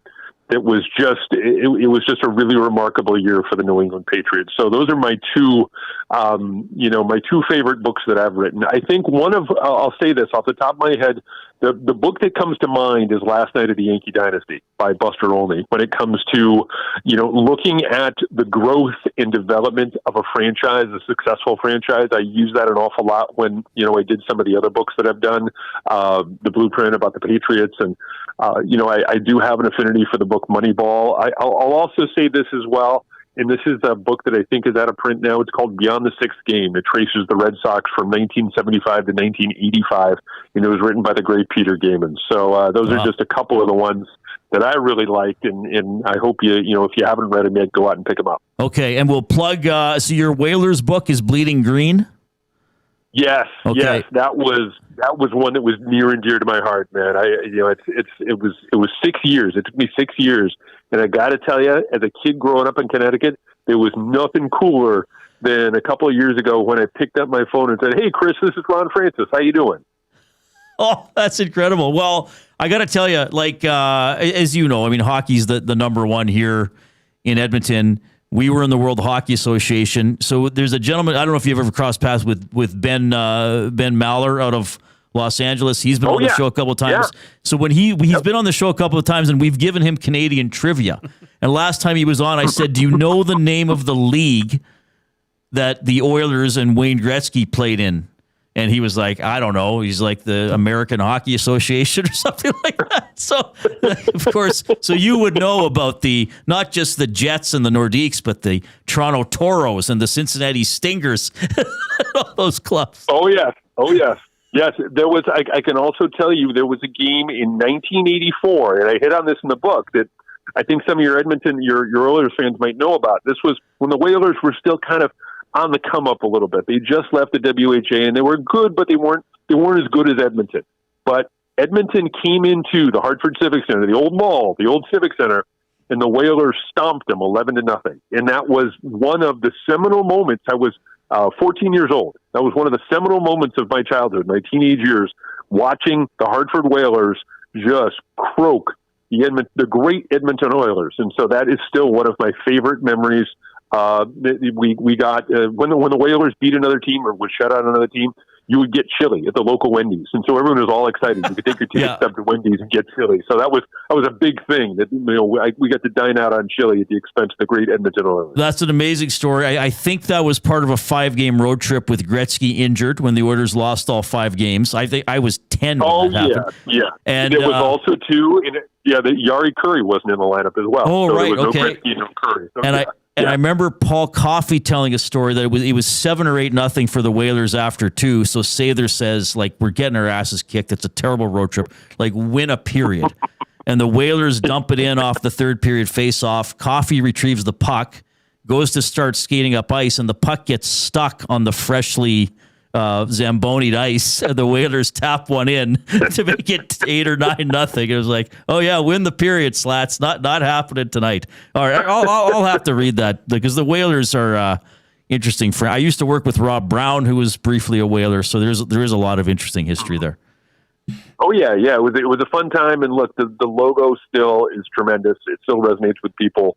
Every time I wear my Whalers sweatshirt out, I get people humming Brass Bonanza and pointing, and it's all great memories about the Whalers. No one ever has a bad memory about the Hartford Whalers. Christopher Price from the Boston Globe joining us here, courtesy of the Oil Country Towing Hotline. Look, Edmonton, Christopher, I don't know if you know this, but Edmonton has quite a loyal Patriot following. One being one of my closest friends, and I said, hey, I got the guy that can answer any question you want. He's coming on our show today. What should I ask him? And he says, are they a legitimate Super Bowl contender right now? And if so, do you think this can be the start of another Patriots dynasty? I think they're very much a legitimate Super Bowl contender right now, considering that the two quarterbacks that are in front of them, are Jarrett Stidham and potentially Sam Darnold. I think those are winnable matchups for New England. Look, I think both of those defenses, if we look forward to maybe a Seattle New England Super Bowl and you talk about the Broncos coming up, I think both of those defenses are world-class defenses. But look, you don't get to this point without being good, without being competitive. And I think that the Patriots are very much part of the conversation. They're also taking advantage, like I said before, there's something to the idea of them being lucky this year. They're taking advantage of a weak schedule, a down year in the league. You look across the league, in the playoffs, there's no Lamar Jackson, no Joe Burrow, no Patrick Mahomes. The Patriots have been able to take advantage of that, kind of a weakened league. And so I think a lot of things have broken in their favor, and they've gotten to the AFC Championship game. And who's to say they're not going to be able to win the Super Bowl at this point? Look, like I said before, I had to be talked into them winning 7 games. And so the idea of them, getting to the Super Bowl, first of all, is amazing. And then being able to win the Super Bowl, I think it's amazing as well. But I think the question, the second part of the question is a really good one, because obviously things change from year to year. Teams change from year to year. I remember the quote from Dan Campbell at the end of the year last season. We were talking about the fact that, maybe this is, you don't get many shots at this. Even if you're good, you need to have everything break your way. So I think New England, the next question for them is going to be sustainability. Can Drake Maye continue on this upward ascent? Can they fill in some of the areas where they're a little bit weaker when it comes to depth, particularly at pass rusher along the offensive line? You're going to get another wide receiver. But right now, I think you feel pretty good about where you are. Again, you look forward to next year where the schedule's going to be tougher. They may not have the same sort of luck when it comes to injury and, schedule and all of that. So I think for now, they're very much of a Super Bowl contender, but only time will tell as to whether or not they'll be able to kind of sustain this moving forward into a whole new era of football. Christopher, incredible segment. Thanks for being so generous with your time. You're on X at CPriceGlobe. Where else can people find your stuff? And you got podcast stuff going too, right? Yeah, I do have podcast stuff going. I host the Patriots Report every week on the Believe Network with former Patriots wide receiver Chris Hogan. You can also find me on Blue Sky. I am at, if I look it up here, I'll be able to tell you in a second, ChristopherPrice.bluesky.social. So I'm there as well. So I do a mailbag every week for the Boston Globe and bostonglobe.com. So if you got a question, please feel free to send it my way, and I'll get back to you as soon as I can. Thanks so much for doing this. Enjoy covering the AFC Championship game. I hope we can have you on again. This was an absolute blast. Definitely. Take care. We'll talk soon. Christopher Price checking in from the Boston Globe. Incredible. You did the booking, Jay. Good work. The man knows his stuff. Yeah. Clearly. And we knowledge. always like when the guests from south of the border can talk a lot of hockey, too. He clearly can do that. Well, when I was looking for a guest today, he was one that was circled, but there was several from the Boston area that when you go to see what they cover on X, pretty much all of them were affiliated with or covered the Boston Bruins as well. Right. 780-218-9999 is how you can get in touch. That's the afternoon inbox presented by River Cree Resort and Casino. Check out the River Cree mobile app. It's free to download. You can get exclusive offers and promotions, get show tickets, make reservations for hotel rooms and restaurants. It's safe, secure, and easy to use. And also don't forget about their good old-fashioned website, rivercreeresort.com. We are going to hear some of your submissions to the River Cree Resort and Casino inbox, 780-218-9999. When we get back, because you had a lot to say about the Podkolzin Instigator penalty. You're going to hear a little bit more from Chris Jarry, Curtis Lazar, and Kris Knoblauch as well. Here comes the Coop.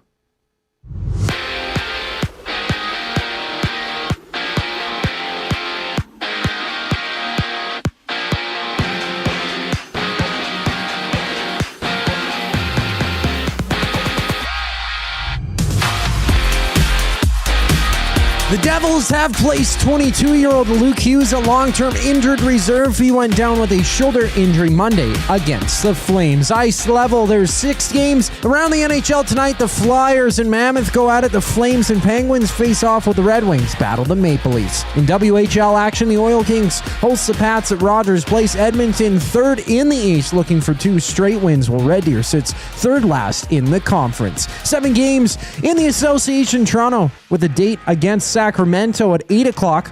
Around the Association, OKC visits Milwaukee, and the Cavs and Hornets tip off at 5. To baseball, ESPN's Jeff Passan has reported that Cody Bellinger and the Yankees have agreed to a 5-year deal worth over $162 million total. The contract includes opt-outs after years 2 and 3 with a full no-trade clause. This Sports Update is brought to you by Advantage Sports Medicine. Connor McDavid's got a team of specialists, and you've got a bag of frozen peas. Get the same locker room approach that's trusted by the best in the game. Call them at 780-460-9977 or visit their website at advantagesportmed.ca to book an appointment. Today, more hockey talk following the break. I'm Zachary Kubish, keeping you up to date.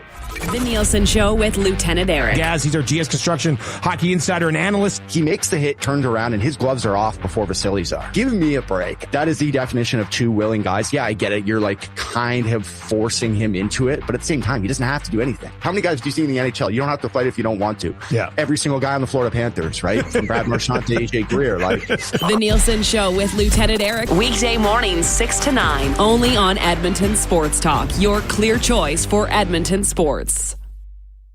When you cater with Royal Pizza, you're getting the same great pizzas, pastas, and salads you love, just bigger and built for a crowd. Perfect for teams, offices, or parties, Royal Pizza's catering brings real value around $10 per person. Delicious, high quality, and easy. If you like their pastas, you'll love their catering pastas even more. Visit royalpizza.ca or contact your local store for exact pricing and details. So come on home, Royal Pizza, still making it great.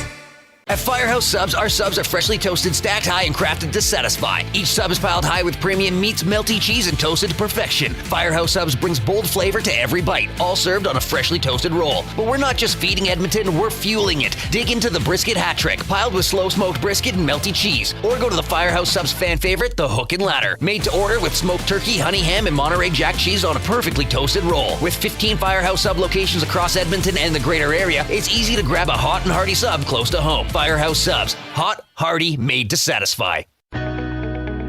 When gambling, set a budget before you play. Stay informed and visit GameSenseAB.ca to learn how. Remember, if you gamble, use your game sense. Since 1952, William Huff has been the heartbeat of Edmonton's advertising world. From humble beginnings to a citywide powerhouse, we've been the go-to for signage from print to design and installation. Partnering with Edmonton's top sports franchises and major events, we've helped shape the city's global reputation. Our secret? Unmatched customer service, decades of experience, and a passion for excellence we call the William Huff Advantage. Visit us online at williamhuff.com. Must you click? Click.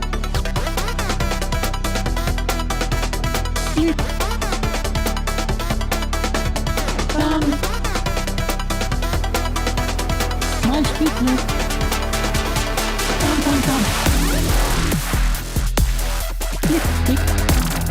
There is the world famous Thumb Click remix is put together by Zachary Kubish, reminding you that if you have not already clicked the thumbs up button on our YouTube stream for this show, please do so. And then once you have clicked it, click the share button, send the show link off to other people via email or text, encourage them to tune in. We're going to have the oil understood here right away. A lot of that is you, because we've been getting several messages about the Podkolzin play last night, the fight, the instigator penalty in general. We have an EST staff meeting tonight at 6, so people are hanging around today. So in the final hour, Hernan Salas will drop in, YouTube Trev, and maybe even Dustin Nielsen, if we are so lucky. Open mic. It's kind of like an open mic. We'll have an open mic hour. People are going to come in. We should do that. Every staff meeting, we should have 5 o'clock hours open mic. Open mic for any staff to come and go. Just bitch about everybody else. Yeah, I like that. that is in the Canadian Brewhouse studio.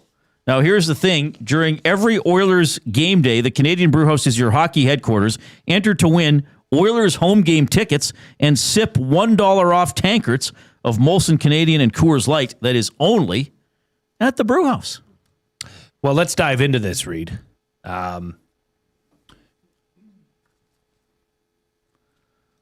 The oil understood for GCL Diesel, providers of the best diesel engine components around, from turbochargers to injectors, fuel pumps to sensors. They are the critical engine component experts. Proud to serve Edmonton and Northern Alberta for over 50 years. Now a partner of Edmonton Sports Talk and the Reid Wilkins Show. GCL Diesel. Diesel! Understood. Dr. John says, don't most fights in the NHL start as some sort of retribution? Whether it's heat of the moment, previous in the game, or season, the NHL should adjust the definition of retribution or change that word. Right. And I agree with that. I mean, yes. Yeah, that's what I was saying earlier. To be an overly technical about it, just technically something is always in reaction to something else. Hey, you want to go? Yeah. It's not usually how it works. Waddy and Cloverdale, what makes the Podkolzin penalties absurd is the day before, Bobrovsky skated the length of the ice to fight and didn't have to serve his own penalty. That's a good point. It's an interesting point. Yeah. So what were the penalties handed out with that? Are you able to go to the game log? I don't even know if I'll check. Was that 2 days ago? Everything's a bit of a blur already. Yeah, it was 2 days ago. 2 days ago. So that was on Monday the 19th. Let me bring up the game sheet for that one. Where are we here? Sharks, Panthers. So for that one, let me just go to the official game sheet here. We have at 6 minutes of the third period, Nedeljkovic goalie leave crease and Nedeljkovic fighting major. Bobrovsky goalie leave crease and a fighting major. No instigator. No instigator. Maybe they felt the goalie leaves crease made up for it. And did Nedeljkovic really, I guess he left his crease. He wasn't as far away from it as Bobrovsky.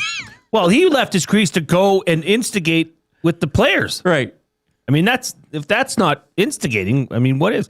Mike outside of Edmonton says, people do fight every time a captain is hit. Not always an instigator. The Liquid Beaver chimes in. That was the best 17 minutes Podkolzin, he says, could have took. 1, restore some order in the game. And 2, maybe wake up some of his teammates. That is exactly the way you stick up for a teammate. Sure. No questions asked. Take care of business. Bad rule. The ref just enforced it.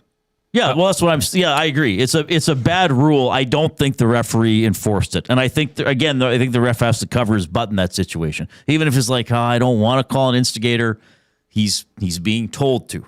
Or probably err on the side of calling one as opposed to not calling one. Liquid Beaver also adds, however, the refs should also enforce the clutching and grabbing, stick work, and hits from behind. Yes, they should. They should. They should. They don't always do that. What a novel idea. Yeah. Collingwood Rob says Lazar, Nuge. Okay, well, first he says, so if someone in the NHL says, you want to fight? Them's fighting words, then you get an instigator, right? I mean, technically you should. Technically you should. Make sure the ref doesn't hear it. Yeah. Get a whisper. Just do like hand signals. Hey, would you like to engage in a fight with me? Yeah, let's go. Or you got to use code word. Like, like you want to ask somebody out, but you don't want to, if you get shot down. So instead of being like, oh, hey, I was wondering if you and I could go on maybe some sort of a date and get a cocktail later. Instead, you'd be like, so like, do you ever do stuff in the evening? No, I don't. Oh, me neither. Yeah, that's cool. What was that? It was like code word for elementary school where you'd say, if I was going to say, do you want to go for a drink? I would say, ude, uye. Oh, like pig Latin? Antwe. Yeah, is that pig Latin? I think it's called pig Latin. Okay. I think. Collingwood Rob also adds in, Lazar, Nuge, Nurse, Ekholm, Wallman would have fought. Yeah, possibly. Leon's body language. Reid, more than anything else, I would like to see one official from each game have to give a post-game presser. Okay. I know the league would never go for it. I agree. Yeah, I'm not. It would help keep officials accountable on calls like the instigator, or at least have to explain themselves if they saw something different. Good luck with that. I don't know if I want to go fully. I'm sure anybody who's been listening to me for years knows what I'm going to say. And that it'll never happen, at least while Bettman's in charge. I guess you could, a ref could say, okay, I called the instigator as per Rule 46.11. And the rule book's online. I mean, I didn't print this up through some secret access portal that I have because I'm a broadcaster. Right. I did get a physical copy of the rule book at the beginning of the year. Did you? It's in my bag. Huh. Yes. Why don't you reference the physical copy on days like this? I should have just brought it in. Yeah. If anybody's listening in the boardroom, just go into my bag. You'll see the rule book and bring it. There's nothing in there you can't look at. Bring it, Gager. Bring it in right now. Yeah. Yeah. I don't know if they got the volume up in there. Yeah. I guess instead of printing this, I could have been leafing through the rule book. I don't know why I didn't do that. It would be funny if you had to lick your finger and go. But that's as I've often said, the fan base that feels like they've been shortchanged or hard done by is probably still going to be mad at the ref. But at least if the ref set out and say, well, I was following 46.11 of the rule book, you can go find that yourself and get it, right? Well, but it's the same thing that we've said, not just about NFL ref or NHL reffing, but by the book, yes, every fight should have an instigator penalty attached to it, right? Yeah. Every fight. Probably. But I don't have a problem, again, and I know a lot of people are saying this, I don't have a problem with Podkolzin doing that. No. Now, you do have to respect the game situation sometimes. Sure. I mean, if he does that in a tie game in the third period in the playoffs, do you necessarily want him doing that? And maybe Kovacevic wouldn't make that type of a hit because maybe he'd be worried about getting a penalty. What did you think about that hit, by the way? It was a cheeky hit. I mean, he's going in up high. Is that it? Look at that. There it is. So if you're on YouTube, I have a rule book. Another collated book. Spiral bound. Look, it's got all the penalties. Have you ever looked at this? I have not. No, I get one every year. This is a treasure. Mainly I just look up goaltender interference, but there are rules for everything. Do you keep each year? Like, do you have a collection of these? No, I don't think so. Why not? We have a bookshelf. I don't know what I've done. I can't remember what I've done with past years. There's Rule 66, forfeit of a game. In the event of failure by a club to comply with a provision of the league constitution, bylaws, resolutions, rules, or regulations affecting the playing of a game, the referee shall, if so directed by the commissioner or his designee, refuse to permit the game to proceed until the offending club comes into compliance with such provision. Yeah, there's a lot of stuff in here. It's quite... I was going to use the word fun. That wouldn't be accurate. No, sure wouldn't.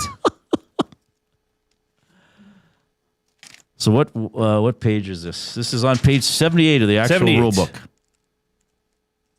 46. Because there's a big... Rule 46 is fighting. And then there are about 5 pages on fighting. Fighting. Aggressor. Altercation. Clearing the area of a fight. Continuing or attempting to continue to fight. Helmets. Fighting after the original altercation. Fighting off the playing surface. Fighting other than during periods of the game. Fighting prior to the drop of the puck. What's the fighting off the playing surface? Fighting off the playing surface. A misconduct or game misconduct penalty shall be imposed on any player involved in fighting off the playing surface or with another player who is off the playing surface. These penalties are in addition to any other time penalties assessed, including the major penalty for fighting. Whenever a coach or other non-playing club personnel becomes involved in an altercation with an opposing player, coach or other non-playing club personnel on or off the ice shall be automatically suspended from the game, ordered to the dressing room, and the matter will be reported to the commissioner for further disciplinary action. They try to cover everything.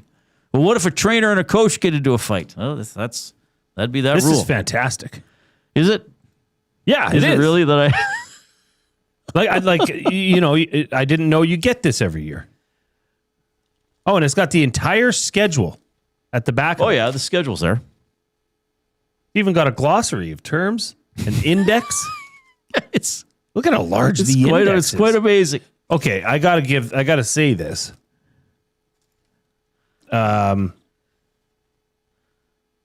Jeez. About half of this is rules. Yeah. Well, no, 2/3 are rules. The other half is definitions. Other stuff. Huh. And not everything is where you would think it would be. Like sometimes you have to look around for certain disallowed goals or things like that. Okay, I just went to, for the index, letter E to the end is eye gouging. Yeah, there you go. Eye gouging would be a penalty. That would be frowned upon. This is on... They don't turn a blind eye to eye gouging. Rule number 21, table 6, Reid. I'm glad you're enjoying this. This is phenomenal. Huh. You gonna look up the eye gouging rule? Well, I don't see it. It says Rule 21, Table 6. What page? Does it doesn't say the page to go to? Well, you got to learn how to navigate that rule book, baby. Oh, Table 6. Here we go. Match penalties. Rules where a match penalty is referenced. Boarding, butt ending, charging, checking from behind, clipping, cross-checking, elbowing. Goalkeeper who uses his blocking glove to head or face of an opponent. Head butting, tie sticking, illegal check to the head, kicking a player or goalkeeper, kneeing, punching, slashing, slew-footing, spearing, throwing stick or any object, wearing tape on hands in an altercation. Yeah, it's all covered. Wow. This is something else. I'm glad you're appreciating it. I want to get into something else here about Vasily Podkolzin for the Oil Understood for GCL Diesel. So, there's a lot of, is Podkolzin a top 6 player? Now, so how many teams in the NHL? 32. 32. How many players in the top 6? 180. No. You'd be a little over. 180 plus 12. Right. 192. So I sorted the top about 180 some 5-on-5 forwards in the NHL. Scoring. Okay. The Oilers only have 3 of them. Who do you think they are? Well, McDavid and Draisaitl. Yes. And I'd have to go forwards? Yes. So I just did the top. So I just went looking for, on NHL.com, forwards who would qualify as top 6 forwards based on their 5-on-5 point total. Okay, McDavid, Draisaitl, and Nuge. It's Podkolzin. Say what? So 5-on-5, McDavid has 46 points.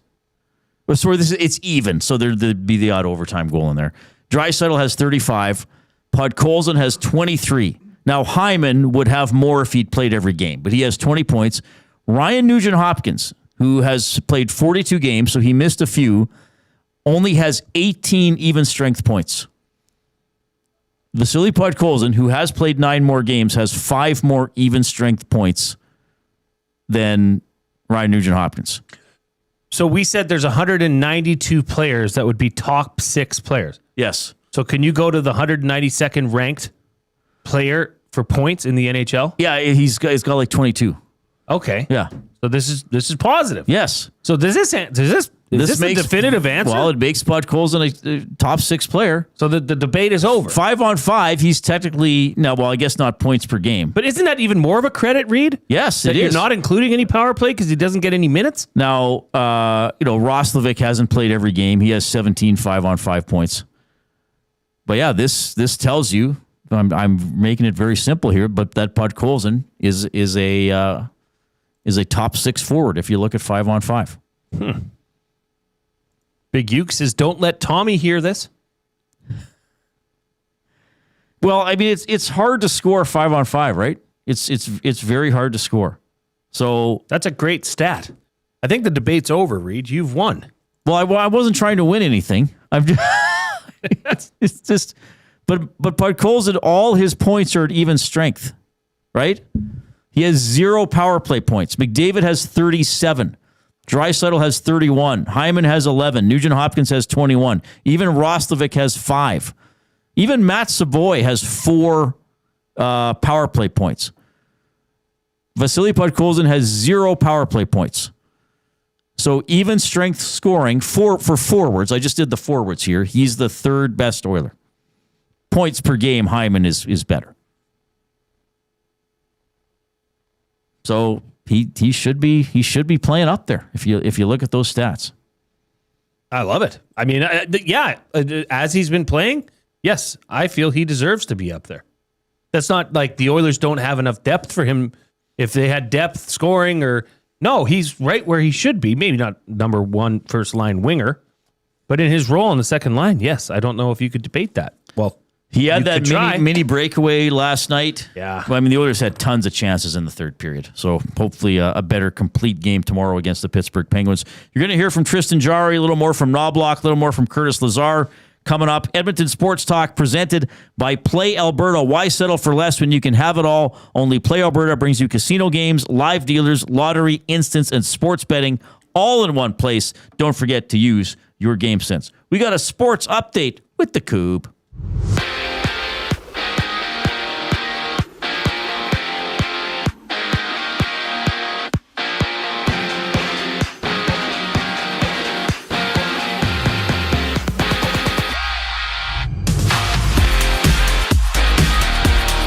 The Sabres have inked 23-year-old Josh Doan to a 7-year extension worth just shy of $7 million annually. In 49 games this season in Buffalo, Doan has 15 goals and 20 assists. From New Jersey, Luke Hughes has been placed on long-term injured reserve by the Devils with a shoulder injury he sustained Monday against the Flames. And on the ice, there's 6 games tonight. Toronto plays host to Detroit at 5. The Canucks and Caps face off out west with Teddy Bluger returning for Vancouver. He's missed the past 2 games with a lower body injury. And at home, the Oil Kings duel the Pats at 7. Edmonton looking for 2 wins in a row, currently holding 3rd place in the Eastern Conference. According to ESPN's Jeff Passan, Cody Bellinger has signed a 5-year extension with the Yankees worth over $162 million. The deal has opt-outs after years 2 and 3 with a full no-trade clause. For the Raptors, they're in action against the Kings out in Sacramento. Toronto wrapping up a back-to-back with game time at 8 o'clock, having half a dozen games. Other games around the NBA tonight. We take a brief pause in the show. The Reid Wilkins Show returns following the break. I'm Zachary Kubish, and you're up to date. The EST Hangout. I'm trying to get over the fact that you just said we've been torching the Dolphins, which we have been, but you've had the flamethrower out on all of us this entire time. You've also had the flamethrower out on the Dolphins the entire season. I'm only one man. I'm up against 3 people right now. You're talking so in don't circles. Try to do this. The EST Hangout, presented by Sentinel Storage. Weekday mornings 9 to 11, only on Edmonton Sports Talk, your clear choice for Edmonton sports. Sentinel Storage presents Team Canada Ice Dancers, Piper Gillis and Paul Poirier on Support from Home. We're celebrating all the people at home, the people that have supported us. We know our community is going to be cheering for us, and we know the country is going to be cheering for us. Thank you, Canada. Sentinel Storage, official storage partner of Team Canada. Hey Edmonton, did you know a local Play Alberta winner scored over $430,000 on Desert Fantasy? Think about the rec room you could build with that kind of cash. From major casino winners every hour to jackpots worth millions and hundreds of popular games to money that stays in the province, there has never been a better time to sign up for Play Alberta. Download the app today to get started with casino, sports, and lottery, all in one app. Must be 18 plus to play. When you gamble, use your game sense. EST Afternoons. Puka Nacua, great player, but he's going up against a very tough test this weekend. I don't think there's a challenge for Puka Nacua. I think he plays with such joy and such finesse, with such tact. And like Sean McVay said earlier today, not only is he has the hands, but he has the eyes to anticipate and to know where I'm supposed to be. EST Afternoons, weekday afternoons 1 to 3, only on Edmonton Sports Talk, your clear choice for Edmonton sports. UFC 324 is live Saturday, January 24th at the Canadian Brewhouse. With TVs at every turn, ice-cold drinks, and non-stop action, you won't miss a second of the fight. UFC 324, live at the Canadian Brewhouse. Our house is your house. The Oil Stream. Outside of the core four up front, is Podkolzin the next most important forward on the team? Outside of Nugent-Hopkins, McDavid, Draisaitl, and Hyman? No. No! I'd say I'd put Roslovic ahead of him. Oh, I think I'd probably take Podkolzin. And then there's not much else after that. Savoie and Howard will get into the conversation in a little Give them while, time. I think. Yeah. Give them The time. Oil Stream, presented by Boston Pizza. Monday, Wednesday, and Friday afternoons at noon. Only on Edmonton Sports Talk. Your clear choice for Edmonton sports.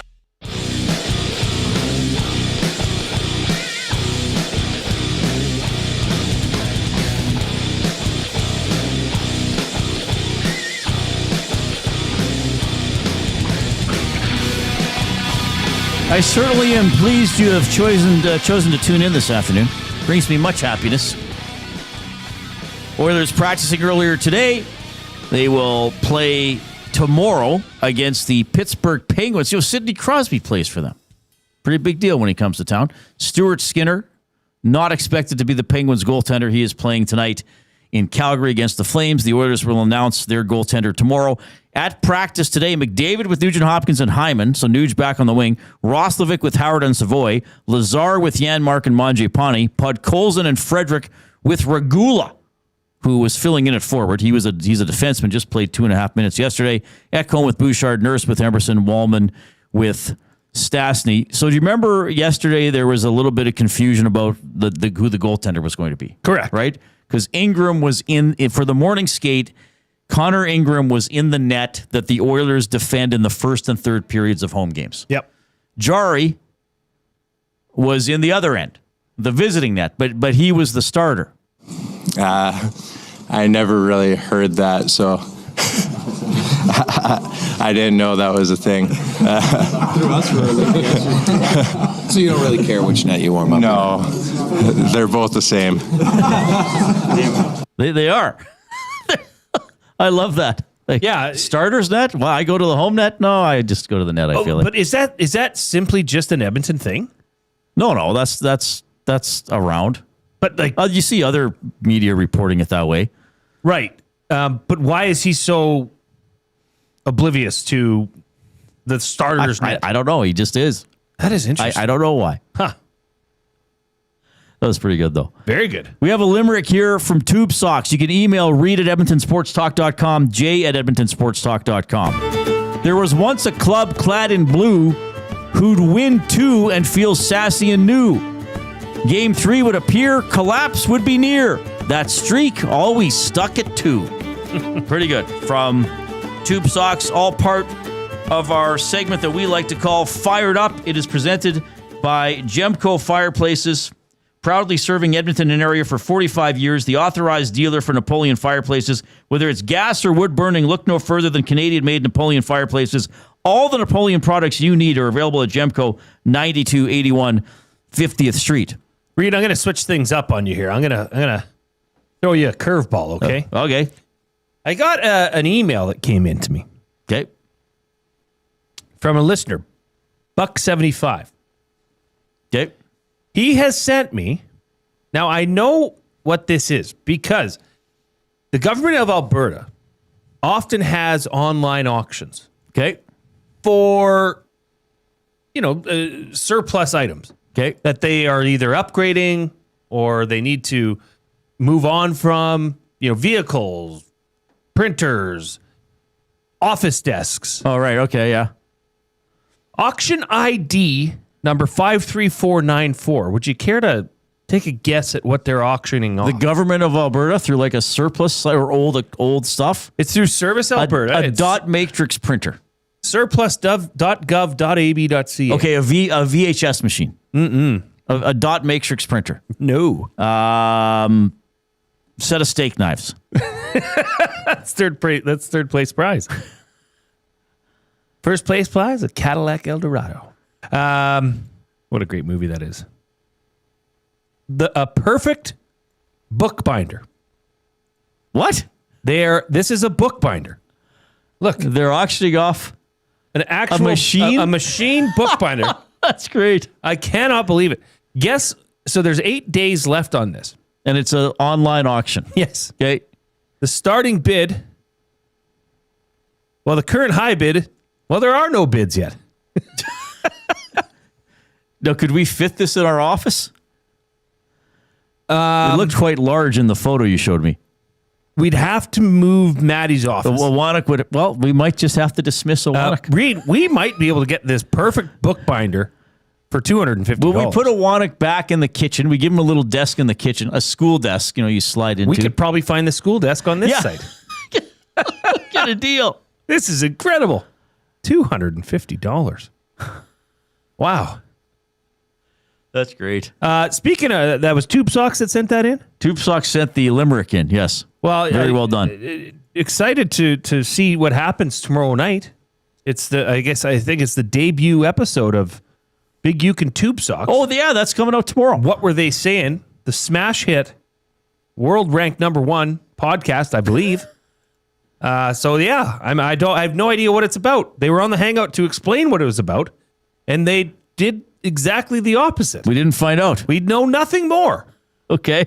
I think, was that intrigue? Are they trying to build up the suspense? Are they teasing us? Is this a tease? Should be fun. Yeah. It'll be good. I think it's on YouTube. YouTube. Those guys. Big Uke and Tube Socks. What were they saying? I want to get to this to fire it up because this is what I was speaking of teases. I was talking about this earlier. I asked Knoblauch, all right, so you had the third period, but it's pretty different from the first and the second. We just played with urgency, simplicity. We just wanted that win in the third period where I think we just kind of thought it was going to be easy.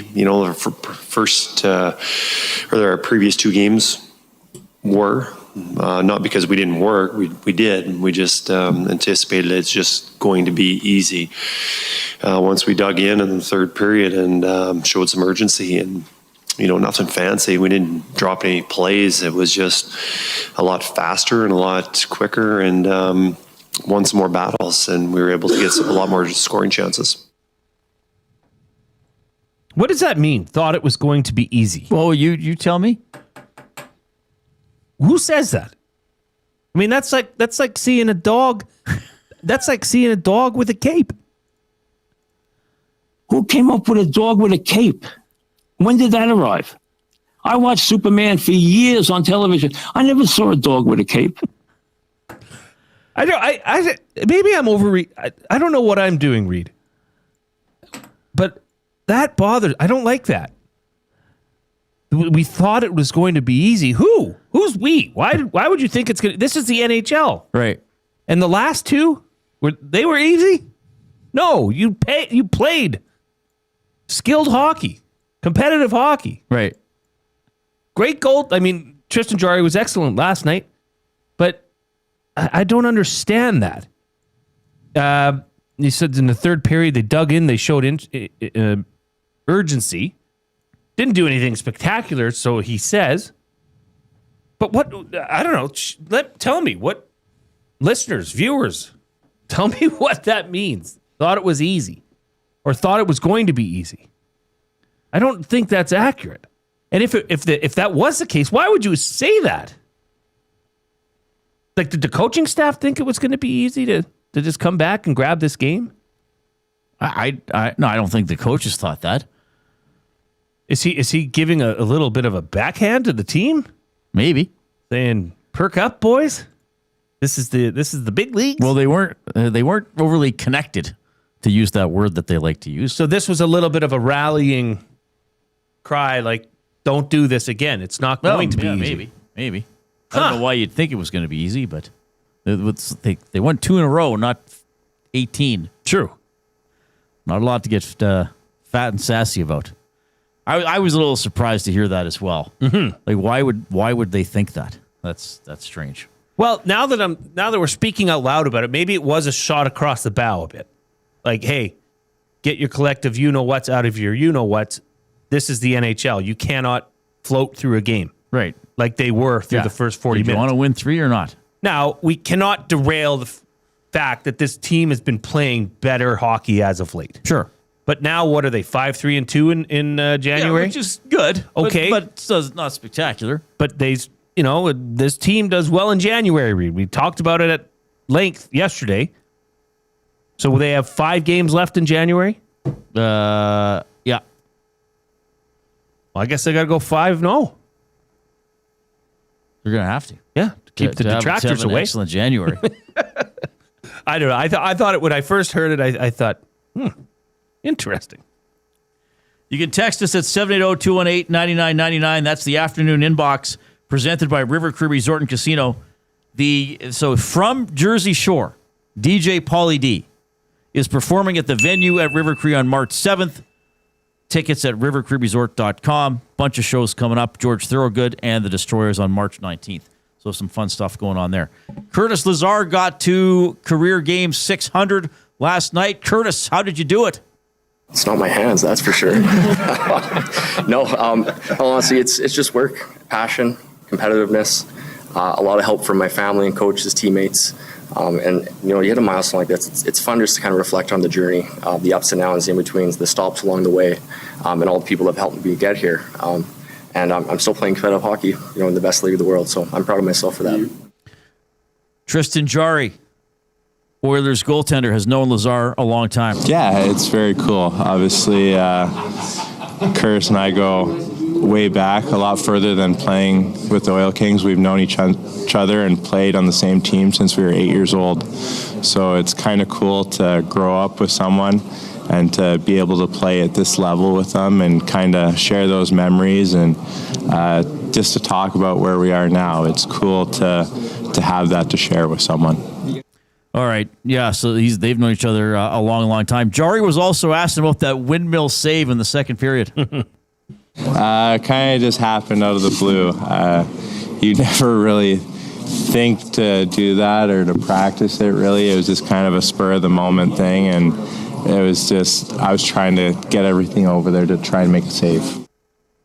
Looked pretty cool, didn't it? Oh, it looked awesome. It looked like a flashback. That's Gage or special, you just don't see those types of saves anymore. And boy, was that ever an impressive save. Now, Reid, let me ask you this.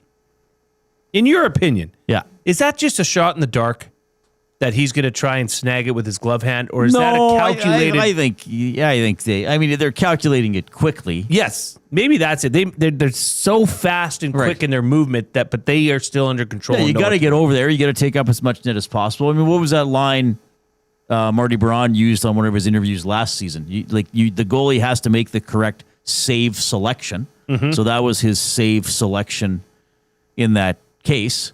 And he's probably thinking, okay, if I got time to get across, I take away the lower half of the net, and then I get my glove up there, right?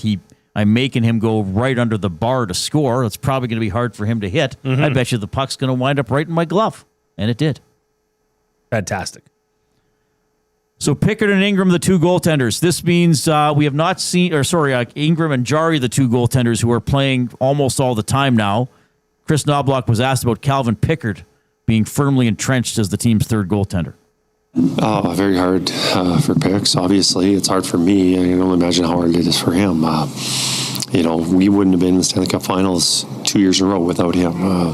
He was able to give our starter a reset in the Vancouver series. And then also last year, winning, the way he played in the LA series, especially during the Vegas series, and then the injury disrupted that. But, if that wasn't for a strong play, I'm not sure we get through that series. And, he's won a lot of important hockey games for us. And not only that, you see the personal side of it. Here's a fantastic teammate, someone who means a lot to the guys in the room. And, hasn't played his best this season. But unfortunately for us, we haven't played very well in front of him, which has made his job even harder. Since the break, or maybe mid-December on, he's had a few starts, and those starts, his body of work has probably been his best this season. But you've got two goalies, one that we trade for that we believe is a starter, and another guy that we called up because of injury and was in kind of an insurance for us, has been playing phenomenal. So, unfortunately for him, he's the odd guy out right now. All right. Pickard, the third goaltender. You guess they come back with Ingram tomorrow? They just keep alternating? Yes. I mean, Jarry got to play the Penguins in Pittsburgh. I don't know if they have to make a big I think deal they of alternate that. between Jarry and Pickard or Ingram all the way up until to the Olympics, break. and then we see what happens after that. Mm-hmm. All right. 780-218-9999 is the River Cree Resort and Casino inbox. The off-topic topic, we'll revisit this in the final hour of the show as well. The off-topic topic, the best sports book you have ever read. Mm-hmm. We had a lot of great submissions. If you're just tuning in or you didn't get to pop in the chat or the text line prior, let us know what that was as well. We're going to ask Hernan Salas that next question. He's going to join us after the 5 o'clock break. Two guys and a goalie. Calvin Pickard won't play more than 3 games the rest of the season. Hire it or fire it. I'm going to hire it. I'm optimistic that Jari's okay. I'm going to fire it. Okay, so sprinkle I'm going to fire it. And the reason I think he will is I think they want to keep options open. In case of injury, they want, if they can, to have some depth there. I mean, that's why they're not making a decision now and sending guys down yet. Two guys and a goalie, presented by GS Construction. Tuesday and Thursday afternoons at noon, only on Edmonton Sports Talk, your clear choice for Edmonton sports. Looking for quality building materials and friendly advice? Visit us at Windsor Plywood Leduc, family owned and locally run since 1993. From interior materials for doors, flooring, baseboards, and all the finishing touches to all you need for your outdoor projects like cedar lumber for decks and fences, plus all the plywood you'd need. Our full-time on-staff carpenter can help with anything odd-sized or custom, and from domestic hardwoods to exotic selections, we've got you covered. And if we don't have it, we'll track it down for you. Windsor Plywood Leduc. We're the experts you need to know. Time for a new career in 2026? Or maybe your kid is still pondering their path. Good news! Weiss Johnson is hiring. It's Dennis, and not only are we hiring for heating and air conditioning, we're also looking for experienced plumbers and gas fitters. With the growth in residential development, there's no shortage of opportunities at Weiss Johnson. Choose your path with us. Learn from one of the industry leaders, and we will grow together. Receive great benefits and school reimbursement as well. Visit weiss-johnson.com today. Sentinel Storage presents Team Canada Ice Dancers, Piper Gillis and Paul Poirier on Support from Home. We're celebrating all the people at home, the people that have supported us. We know our community is going to be cheering for us, and we know the country is going to be cheering for us. Thank you, Canada. Sentinel Storage, official storage partner of Team Canada. Running your own small business takes courage, and as it grows, so does your team. That's why Alberta Blue Cross offers health, dental, life, disability, and wellness benefits designed for small businesses. Because we know a healthy team means a thriving business. Join over 5,000 Alberta businesses who have chosen us to help their business grow and succeed. Alberta Blue Cross takes care of you and your employees, so you can take care of your business. Visit ab.bluecross.ca to find a plan that's right for you. At Mind360, we invite you to embark on your mental health journey in a safe and comfortable space. Conveniently located in St. Albert, Mind360 has a diverse team of experienced clinicians that offer a broad range of tailored services for children, adults, and families. Furthermore, we are very proud to serve our military, veterans, and first responders. If you're looking for counseling, treatment, or assessment, understand that you are not alone. Contact Mind360 at mind360.ca to book an appointment today.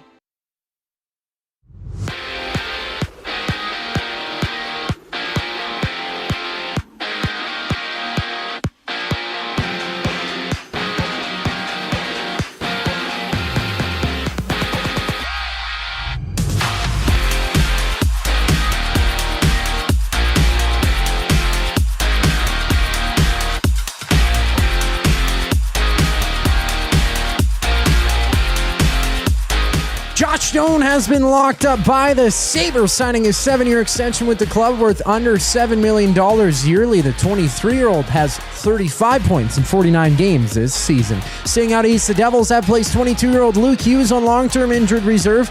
He went down with a shoulder injury Monday against the Flames. At ice level, Pittsburgh's Stuart Skinner gets a call in Calgary against the Flames, with the Pens and Oilers matching up tomorrow night.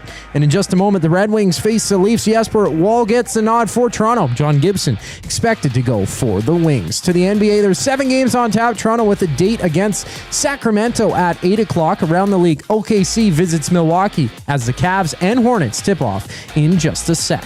Earlier, ESPN's Jeff Passan reported that Cody Bellinger and the Yankees have agreed to a 5-year deal worth over $162 million total. I'm Zachary Kubish. That was your sports update. The third and final hour of the Reid Wilkins Show starts right now.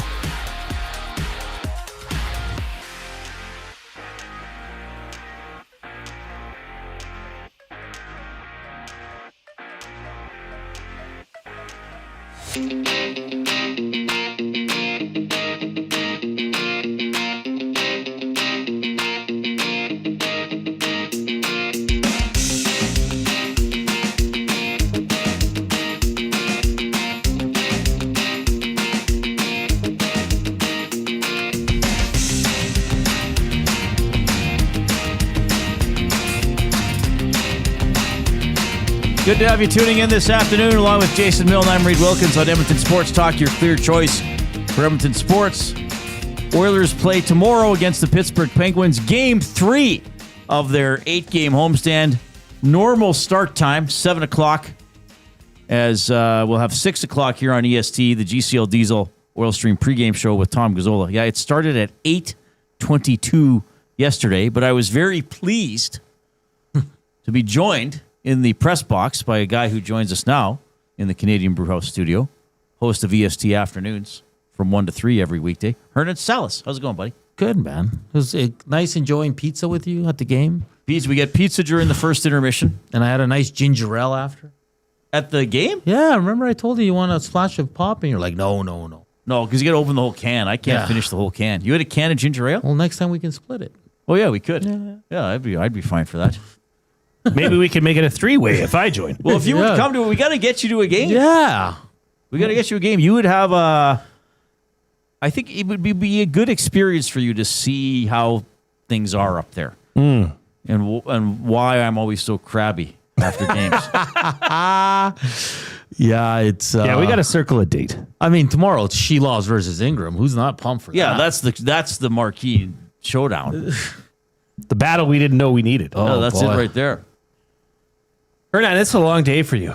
No, it's not as bad. It's long for Trev. But I think he snuck in a little. Did he go home? He didn't, because as soon as you guys came in here, he came out. I was like, I can't sleep. Oh, no. He started farting around. You know how he does. Yeah, I know exactly how he does it. So, yeah, we're just, Maddie's been testing us on your little trivia games that you brought in. Oh, good. Should have done I think some at one point we went 0 for 12. On the Canadian trivia? Yeah. Yeah, you got to know stuff. They're not easy. I mean, every once in a while you get an easy one, but you have to think. Yeah. It was fun though. We're having some fun in there, waiting for everybody to arrive. The pizza. Yeah, so I believe what's happening, because the last staff meeting that kind of became an infamous day in EST history is there was probably more food than we let on, but Dustin could have had more of a safety net. A lot of people went home and ate. Yeah. So So this time around I've been joking. 3 pieces of pizza each isn't. Well, it's nice to have some leftovers for lunch. Be nice to be able to go back. We're growing, right? Yeah. We need food. Yeah, we're outgrowing it. And it's hard when Benny and Coob had 10 slices each on their plates. Well, just double stack the plates. Turn your microphone off, please, Coob. Double stack, of plates. Oh, yeah. But I believe for tonight, 1 medium pizza, but the people who don't get pizza they don't have to take a cleaning chore for the next 2 months. Ooh. So it's 1 piece each. The 2 guys who don't eat get. This is like the Hunger Games for EST, literally. No, I think he'll have plenty of food tonight. Well, we'll find out. I mean, he's gonna pop on with us. We're gonna check in exactly what was ordered from Dustin. Will you feel shame if you took the free spot for the chores? No, because I took. I've been on garbage duty, which not after the consternation that was thrust forward during this last couple weeks here, Hernan. I'm actually hoping for the bye. It almost tore us apart. Yeah. I would like to stay on garbage duty, quite frankly. You can't go back to back, though. I don't think that's a great rule. Because someone asked, Tommy asked, I think today, and Dusty's like, you can't do the same chore back to back. Yeah. You have to pick something new. I know they said that before. And I guess it's going live. I don't know what's happening. Yeah, I wouldn't be surprised. Yeah, I thought we're doing something televised for it. I think it's on ESPN3. The Ocho Cinco? Ocho, yeah. The Ocho. By the way, Hernan is here. We endeavor to get to 100 thumbs up on YouTube every show. We need 22 thumbs to do so. So if you have not already clicked, then please do so soon, and it'll feel good. But it helps build the algorithm for the show and for the station as well. What are you gunning for, chore-wise? What would make you happy? I don't mind kitchen. I don't mind. Laundry is kind of. Is it really a chore? Like you're taking 4 baby hand towels and washing them? I'd bring in more towels and change them more frequently if I get laundry. Okay. Things are going to change. I think laundry's pretty easy. Things are going to change laundry-wise. I don't know. I told Dusty, I'm like, if I'm there for the free spot, I'll consider it, but I feel like people will be upset if I do. No one will No be. one Not will be. after the first, because the guys who got first overall last time didn't take buys. Was that? Did you have first overall? I was trying to be the. So I blue had guy. last pick, and I got garbage, which I've been quite comfortable doing. I said I want one person to have the free, and that's Joaquin, because in the last 2-3 months, he's cooked a lot for us. Yeah, he does a lot. And he, it's great. And, he comes in a little bit earlier and always has something for us. That's a good point. And he's the eldest. He's the father figure. He is. Of That's this right. team. Yeah. He's the George Michael. So actually, I'd be happy if anyone got it, but I mean, I'm rooting for Joaquin. All right. What do you think of the game last night? Low event, like we discussed. I thought both goalies, even though there wasn't a lot of shot volume, they made some great saves. Allen was fantastic. But the Oilers, again, the sleepy, slow out of the gate. Gager nailed it. He said they're probably still day 2 of the hangover. When you get older, you're hungover for like 3 days. And he said it. He goes, after New Year's party on Sunday, they weren't going to be feeling right on Tuesday. And he nailed it because they were awful. I shouldn't say they were bad in the first 2 periods. Yes. I thought both teams had a lot of cycles in the offensive zone, but they didn't do anything with it. Right. No one would shoot. It was just crazy. And it's bizarre to me that this team sits where they sit right now in the standings and have yet to win 3 straight games. Yeah, I know. That is weird. Is St. Louis the only other team that hasn't done But then I saw a graphic that somebody said, okay, well, I forgot to look it up. We'll do it right now. But yeah, you'd expect them to have like 11 wins on the season if they've never won 3 in a row. Yeah. But they're second in their division. It's bizarre, man. I think it's them in St. Louis. Let's see here. No, St. Louis won right here. November 28th to January. Oh, no, I missed the month. My bad. Well, Reid and I have often St. Louis said, has not won 3 in a row. If you're winning 2 of every 3 games in the NHL, that's pretty good. Pretty good. Which the Oilers almost have been doing. I mean, since Christmas, they haven't been awesome. But did you guys read anything into the lines today that like they had a set line of Rozovic, Howard, and Savoie, and then the 2 extras were Frederick and who's the other? And Podkolzin. But that surprised So I guess me. they're going to get the extra center, though. The center, they're going to sure. get Nugent Hopkins or McDavid yeah. or maybe even Roslovic sometimes. But guys, it doesn't really mean. I mean, you know as well as anybody that the lines are poof, throw in the air and we'll play with this, but come game time, it doesn't really matter. You know what I mean? Podkolzin will take another 17-minute penalty, and what do you think of that? The referee called that by the letter of the rule book. That's the thing, right? And for me, guys, there's 2 things I hate. I hate when you have to fight because you throw a hit. Yeah. And to me, it wasn't a dirty hit. We slowed it down on highlights, lowlights. First point at impact's like right here. And the other part that bugged me though was, and we've paused it. Kovacevic has his gloves off almost at the same time that Podkolzin. He knew what was coming. Yeah. Podkolzin didn't jump him. Podkolzin didn't just grab him and start wailing on him. To me, they got to change that rule. I do not like that call. Like, there's no reason he should have set out for 17. Should have been 2 and a 5. Give him the extra 2 for the instigator.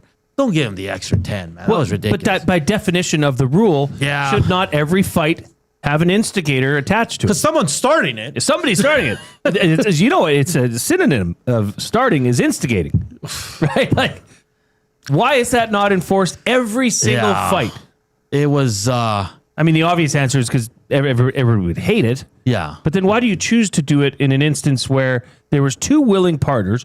One knew that, it just took a shot at your captain. He was ready. He was ready. He turned around and looked, and he saw Podkolzin, and he dropped the gloves. It was almost same time. So for me, that's not an instigator. Kovacevic knew what he did. He knew he was going to have to answer the bell and was ready for it. No way they should have gave him 17 minutes, man. That is a lot. That's a long time to lose a player. I guess their point is they want to make it a big punishment because they don't want a lot of fighting and they don't want a lot of so-called retribution or whatever. But there isn't a lot of fight. I don't think there'd be more fighting if the instigator rule changed. I mean, then they could even leave in that if you get 3 instigator penalties, you get suspended. Right, so there's not a lot of fighting. I don't think there'd be even less, or I don't think there'd be more fighting if they took away the 10-minute misconduct. But a lot of guys don't even know how to fight anymore. But it's simple, Reid and Jay. Just give him the extra 2 minutes. Yeah. Seriously, give him power play. I'm fine with that. You want to keep that in because you think it's going to bring down fighting? Go ahead. But come on, 17 minutes. We're all wondering, where the hell is Podkolzin? He wasn't in the box. Jim was quite upset. He was. Jim Madison kept bringing it up. What does he do? Like, what do you do? Sit in the locker room and watch? There's probably something in the rule book. Because he came out. He came out with like 3 minutes left in his penalty, and that's when he sat in the penalty box. Right, he stayed in the. So we thought maybe he got hurt. Like that's what we were thinking. Because usually you have to sit in there. He leaves at the end of the first period because you go in the room, right? Because you're not going to sit in the box. But yeah, it was bizarre. I haven't really. You must be allowed to stay in the room. Okay. You come out with what? Dude, there's got to be a timestamp when you have to come back out. Oh yeah, there has to be. Yeah, you'd run the risk of there being a long time without a whistle, I guess. Yeah. But then I suppose they would just let you come back to the bench if it had run out. But I don't know if there's a spot here about. Thankfully, I have a copy of the rule book. Yeah, it doesn't say. When a player receives a minor penalty and a misconduct at the same time, the penalized team shall put a substitute player to serve the minor, right? Mm-hmm. It doesn't say anything about being allowed to spend the time in the dressing room. It just says the player shall be ruled off the ice for a period of 10 minutes. A player whose misconduct penalty has expired shall remain in the penalty box until the next stoppage of play. So it doesn't say you have to be in the penalty box. Okay. It says off the ice. So I guess if you know you're missing the first, 13 minutes of the second period, you could stay in the dressing room until the first whistle, the TV timeout after 10 minutes, and then go to the penalty box. How many? Can't be on the bench. How many of those do you think are assessed? The 17, like the kind of the maximum I don't even know. punishment. There's got to be something that tracks that. Yeah, like how many 17-minute penalties have been handed out this season? Like I don't recall seeing that. Not with the Oilers, at least. Right? In any other game that I've watched, not involving the Oilers, I haven't seen that. No. Yeah. I don't think the Oilers have had an instigator this season. Well, they haven't had a lot of. And the ref was a little snippy when he went to call it, eh? Oh, right. Yeah. He was animated. And the extra misconduct. We're not here for you, sir. I know the fans lost it on the McDavid, the double penalty, but McDavid knew what he was doing. He leans in. Oh, yeah, that's a penalty. We haven't talked about that yet, but McDavid does that quite often. He leans in, grabs a hold of them, and then he makes it look like don't get me wrong, it's a cheeky move. And a lot of the times he gets the benefit of the doubt, but yesterday I thought it was a perfect call. Yeah. Okay, there have been 13 instigator penalties this season, right? Because this counts as one. So Podkolzin, Cirelli, Jackeye, Cates, Douglas, Huberdeau. Oh, it says Nurse got one November 20th. Who was that against? Nurse. Was that the first Pittsburgh game? Did he fight in that game? November what? November 20th. November 20th. Well, but some of these guys didn't get misconducts. That doesn't make sense. Yeah. It's the same instigator, but with no misconduct. Oh, wait if I resort it. No, it says Curtis Douglas of Tampa Bay on November 22nd got an instigator penalty and didn't get a misconduct. Yeah, it was Tampa Bay. Who did Nurse fight in that game? That was the game that turned the season around. That was the They ESP lost 2-1 in overtime. Remember Pickard stood on his head? They lost in overtime. Lost in overtime? According to this, there have been 3 instances of a player getting an instigator penalty and not a misconduct. I found icydata.hockey. I've never looked at this before, so maybe they're missing it. So anyway, it's 13 times, so less than once a week. There's actually an instigator penalty in the NHL. Who did Nurse fight? Do you have it open? I don't remember that. Yeah, I don't remember that. Well, we were kind of mingling with it with all our clients, so yeah, I can't remember really the fight. paying attention. Yeah, Darnell Nurse got an instigator. Curtis Douglas. Interesting. Yeah. And then Curtis Douglas got an instigator penalty 2 days later, but it doesn't have him down for a misconduct. Now, maybe they just didn't put it properly. Yeah. I do not remember that at No, all. I don't remember that fight. No. So the Oilers lead the league, and It looks like they do. Well, who else here? Chicago, Dallas, Philadelphia, Buffalo. Yeah, I guess they do. Well, Philadelphia has a couple. Oh, okay. Grabenkin got it, and Kate's got it. What a bunch of goons. So there you go. It happened. It's happened 13 times this year, we think, based on that website. So it's probably, if it's not accurate, I'm sure exactly accurate. I'm sure it's quite close. Yeah. So does it take? Or do guys think about like, oh, I don't want to get the Instigator? I don't know. How much of a deterrent actually is it? I mean, Podkolzin doesn't care in that moment. He sees McDavid get hit, and he's going to do it. And they killed off the penalty. Yeah. And then he just has to sit out for another 15 minutes. Yeah. Which is a long time, especially when you're already down. But I think the team will take that if you're defending your stars or anyone on the team. Before we let you go, young man, old man. Who is going to win the AFC Championship and the NFC Championship? I think it's going to be the Rams and the Pats. Yeah. And like we had a guest on from LA Rams, and he goes, he said it, and he goes, this weekend's game between the Seahawks and Rams might be better than the Super Bowl. Right. Yeah. I think this is the Super Bowl. Yeah. Yeah. So, and I'll say this, I think the winner's coming from the Rams or the Seahawks. I can't see the Pats or the Broncos winning. That's good. I put a little something together earlier in the season that the Super Bowl winner would be from the NFC West. Oh, yeah, you did. Nice. Great division. Right now, the LA Rams are 2.5 point underdogs. Really? Seahawks are favored by 2.5 points. The New England Patriots, Hernan, 5-point favorites. Yeah. I think that opened higher, actually. I think that's because of the quarterback, Denver. And they got a lot of confidence. Well, look what Houston did to New England last week. They gave Drake May fits. Yeah. And Denver might have a better front four. Yeah, because Drake May hasn't been like out of this world. No, he has been not. Just okay. He's been. Yeah. They find ways to win. CJ Stroud was just worse than Drake May was. Ooh, Lord. CJ Stroud, that might have been the worst two playoff games ever by a quarterback. Well, in one playoff year. I think he has the record for most turnovers in 2 games in the postseason. Yeah, there you go. Yeah. Hernan Salas joining us in the Canadian Brewhouse studio. Pizza Sunday is back at the Canadian Brewhouse. After 4 p.m., grab an 8-inch 2-topping pizza for just $9.99. Wash it down with $6.99 doubles and $1 off Bud Light tankards. Hernan, we love you. Thanks for stopping by. We'll see you guys soon. I think we're going to wrangle YouTube Trev to come in next. Here's the Coop.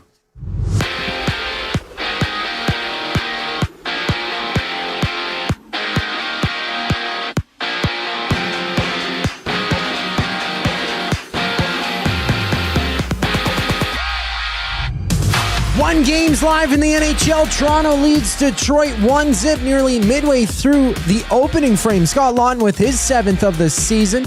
Later on, it's the Penguins and Flames facing off in Calgary. Stuart Skinner in the net for Pittsburgh. Dustin Wolf gets a call on the other side with the Oilers battling the Penguins tomorrow night at Rogers Place. And Josh Stone has been locked up by the Sabres. 7-year contract extension worth under $7 million. Yearly, the 23-year-old with 35 points in 49 games this season. And staying out east, the Devils have placed 22-year-old Luke Hughes on long-term injured reserve. He went down with a shoulder injury Monday against the Flames. To the NBA, there's 7 games on tap. Toronto with the date against Sacramento at 8 o'clock. And underway right now, it's the Cavaliers and Hornets battling. Cleveland up 15-4. with 7:30 left to go in the first. And earlier, it was Jeff Passan of ESPN reporting that Cody Bellinger and the Yankees have agreed to a 5-year deal worth over $162 million total. YouTube Trev slides in studio next on the Reid Wilkins Show. I'm Zachary Kubish, and you're up to date. Hey Edmonton, did you know a local Play Alberta winner scored over $430,000 on Desert Fantasy? Think about the rec room you could build with that kind of cash. From major casino winners every hour to jackpots worth millions and hundreds of popular games to money that stays in the province, there has never been a better time to sign up for Play Alberta. Download the app today to get started with casinos sports and lottery, all in one app. Must be 18 plus to play. When you gamble, use your game sense. December's festive featured wing flavors are here at the Canadian Brewhouse. It's festive cranberry versus Korean bulgogi in the ultimate flavor showdown. Try them anytime or just 67 cents every Wing Wednesday for a limited time. The Canadian Brewhouse. Our house is your house. Sentinel Storage presents Team Canada Ice Dancers, Piper Gillis and Paul Poirier on Support from Home. We're celebrating all the people at home, the people that have supported us. We know our community is going to be cheering for us, and we know the country is going to be cheering for us. Thank you, Canada. Sentinel Storage, official storage partner of Team Canada. Looking for quality building materials and friendly advice? Visit us at Windsor Plywood Leduc, family owned and locally run since 1993. From interior materials for doors, flooring, baseboards, and all the finishing touches to all you need for your outdoor projects like cedar lumber for decks and fences, plus all the plywood you'd need. Our full-time on-staff carpenter can help with anything odd-sized or custom, and from domestic hardwoods to exotic selections, we've got you covered. And if we don't have it, we'll track it down for you. Windsor Plywood Leduc. We're the experts you need to know.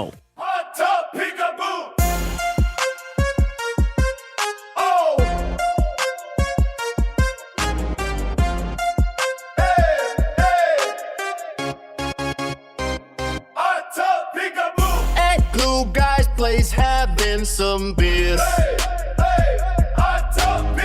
Laughing so hard, you just are in tears. All right, thanks a lot for joining us this afternoon along with Jason Milne. I'm Reid Wilkins. Edmonton Sports Talk is presented by Play Alberta. Why limit your choices when you can have it all? Play Alberta, your go-to app for casino games, sports betting, and lottery, all in one place with easy access to real money games. You can enjoy everything Alberta has to offer right at your fingertips. Download Play Alberta now and start playing today. Jason Milne's play of the day is what? Over 5.5 goals, and Sidney Crosby to get a point as the Pittsburgh Penguins visit the Calgary Flames. Interesting. That has been boosted to plus 108 over at Play Alberta. Go to playalberta.ca, click on sports, click on ESC specials. You'll see Jay's play of the day. Sorry, boosted to plus 105. All right. Yes, and Curtis Douglas did get a 10 for instigating. So I guess that website I went to isn't quite complete. So we got 13 times there's been an instigator with a misconduct in the NHL this season. Matt Hyman emailing that in. Okay. Another limerick here. Hang on, Trev. We're going to get to you. We're going to get to you, Take buddy. your time. Take your time, baby. Les with a limerick. Podkolzin received 17 minutes for a fight. Many fans think the instigator rule isn't right. Pod's a proven top 6. Wonder which of Reid's books Jay picks. The NHL rulebook is probably his reading tonight. Not bad. Might be. Nice. That was good. Trev, you got the time there? What's up? Oh, yeah, I do. It's about time I'm on this show. Let's go, baby. So in the What about last 2 weeks, Jay, Trev, and Hernan have all purchased or been gifted new watches. Gang. Look at this. My goodness. Watch gang. Watch out. Oh, touch them together. I wonder what information we just shared. Oh, can you do that? No. Did you guys get the exact same watch? Different. No. Different watches. Mine is bigger. Mine is a running watch, but it's more like a smartwatch. Right. Like I get notifications on this thing. Right. If you know when you text me those pictures at night? Yes. Yeah, I get them on my phone. They don't appear, though. No, I have to then go to my phone, but at least I know you sent it. Okay. So your phone vibrates or your watch vibrates when you get a text. Yeah. Is that not distracting? I guess you can shut it off. Yeah, I can shut it off and I can limit what I get notifications and who I get them from. Oh, okay. I can be very specific. So if you could just say that I want this from a family member, colleague, That's right. or whatever. Like my wife. Right. Yeah. If you get a phone call, would it vibrate? Let's find out. Yeah, it does. I will call It you. does. You know for sure? Well, yeah, and then you can cancel it, I can accept try. it. I've never accepted a phone Can you call talk from it. into your watch on I don't the know. phone? Let's try it. Yeah, let's try it. I like that. All It says Reid Wilkins is calling me, so I'm going to accept it. Hello? Hey, Jay. What? Can you hear me coming out of the phone? Can you hear me coming out of your watch? Oh, it hung up. It just hung up. I heard something. You must have hung up. I heard something.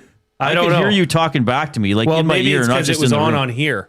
Oh, maybe that's how it connects it. Or maybe I heard it from your headphones. Maybe you heard from my... Yeah. We're in So I don't know kind if of you a could talk. He's like, studio setting here. Somebody so. who knows a lot about smartwatches is like, oh my God, the guy's talking into his watch.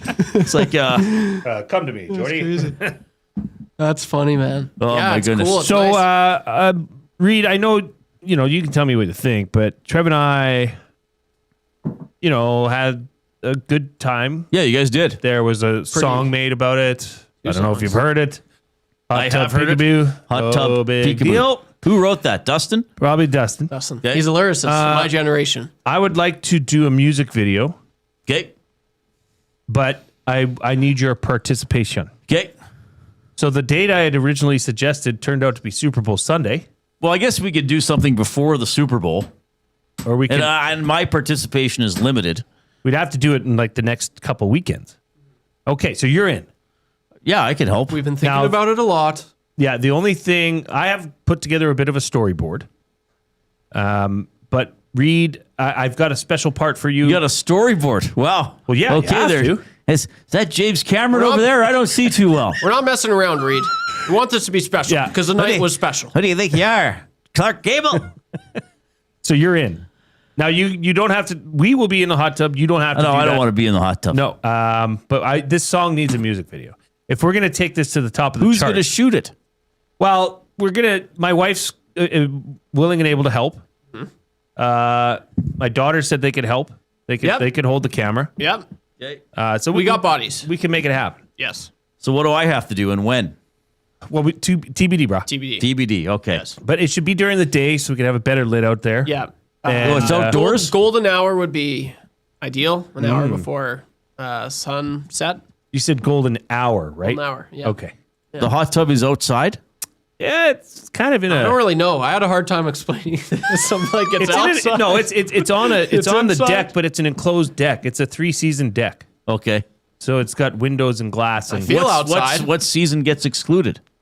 well, right now I believe, but we still. But you use it. you used it though. Yeah, So it's a no, four because it's season a hot. deck. So I guess It's a ultimately, 4-season deck. Reid, it's a deck. It's just a deck with a covering. It's a season deck. It's an all seasons deck. All season. You need to deck. go check out his deck. Yes. Got a nice deck. And what am I going to be doing in the video? Well, you're gonna kind of be the hype guy, I believe. We need you. I don't want to give out too much details. But Okay. Yeah. You're gonna have a specific. You're gonna be like every song needs a hype guy, but it's just whether we go reggae or crunk, or maybe a bit of both. Yeah, maybe. We'll have some roles, yeah, I can't wait. This is awesome. defined roles. Defined. Yes, it's going to be perfect.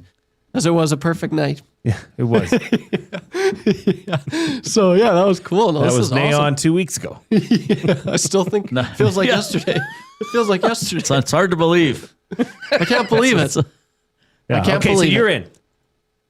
Yes. You will be. But my I told you availability to is join. TBD. You will be fed and watered, and I don't even need to be. well, I will. I'll bring chips for you. Yeah, we'll have to make chicken wings. Soda pops. Like we have to make wings. Okay. Yeah. When are you gonna have time to shoot the video? You guys are catering it as well. You're Oh, also it's- craft services. Oh, we could knock that.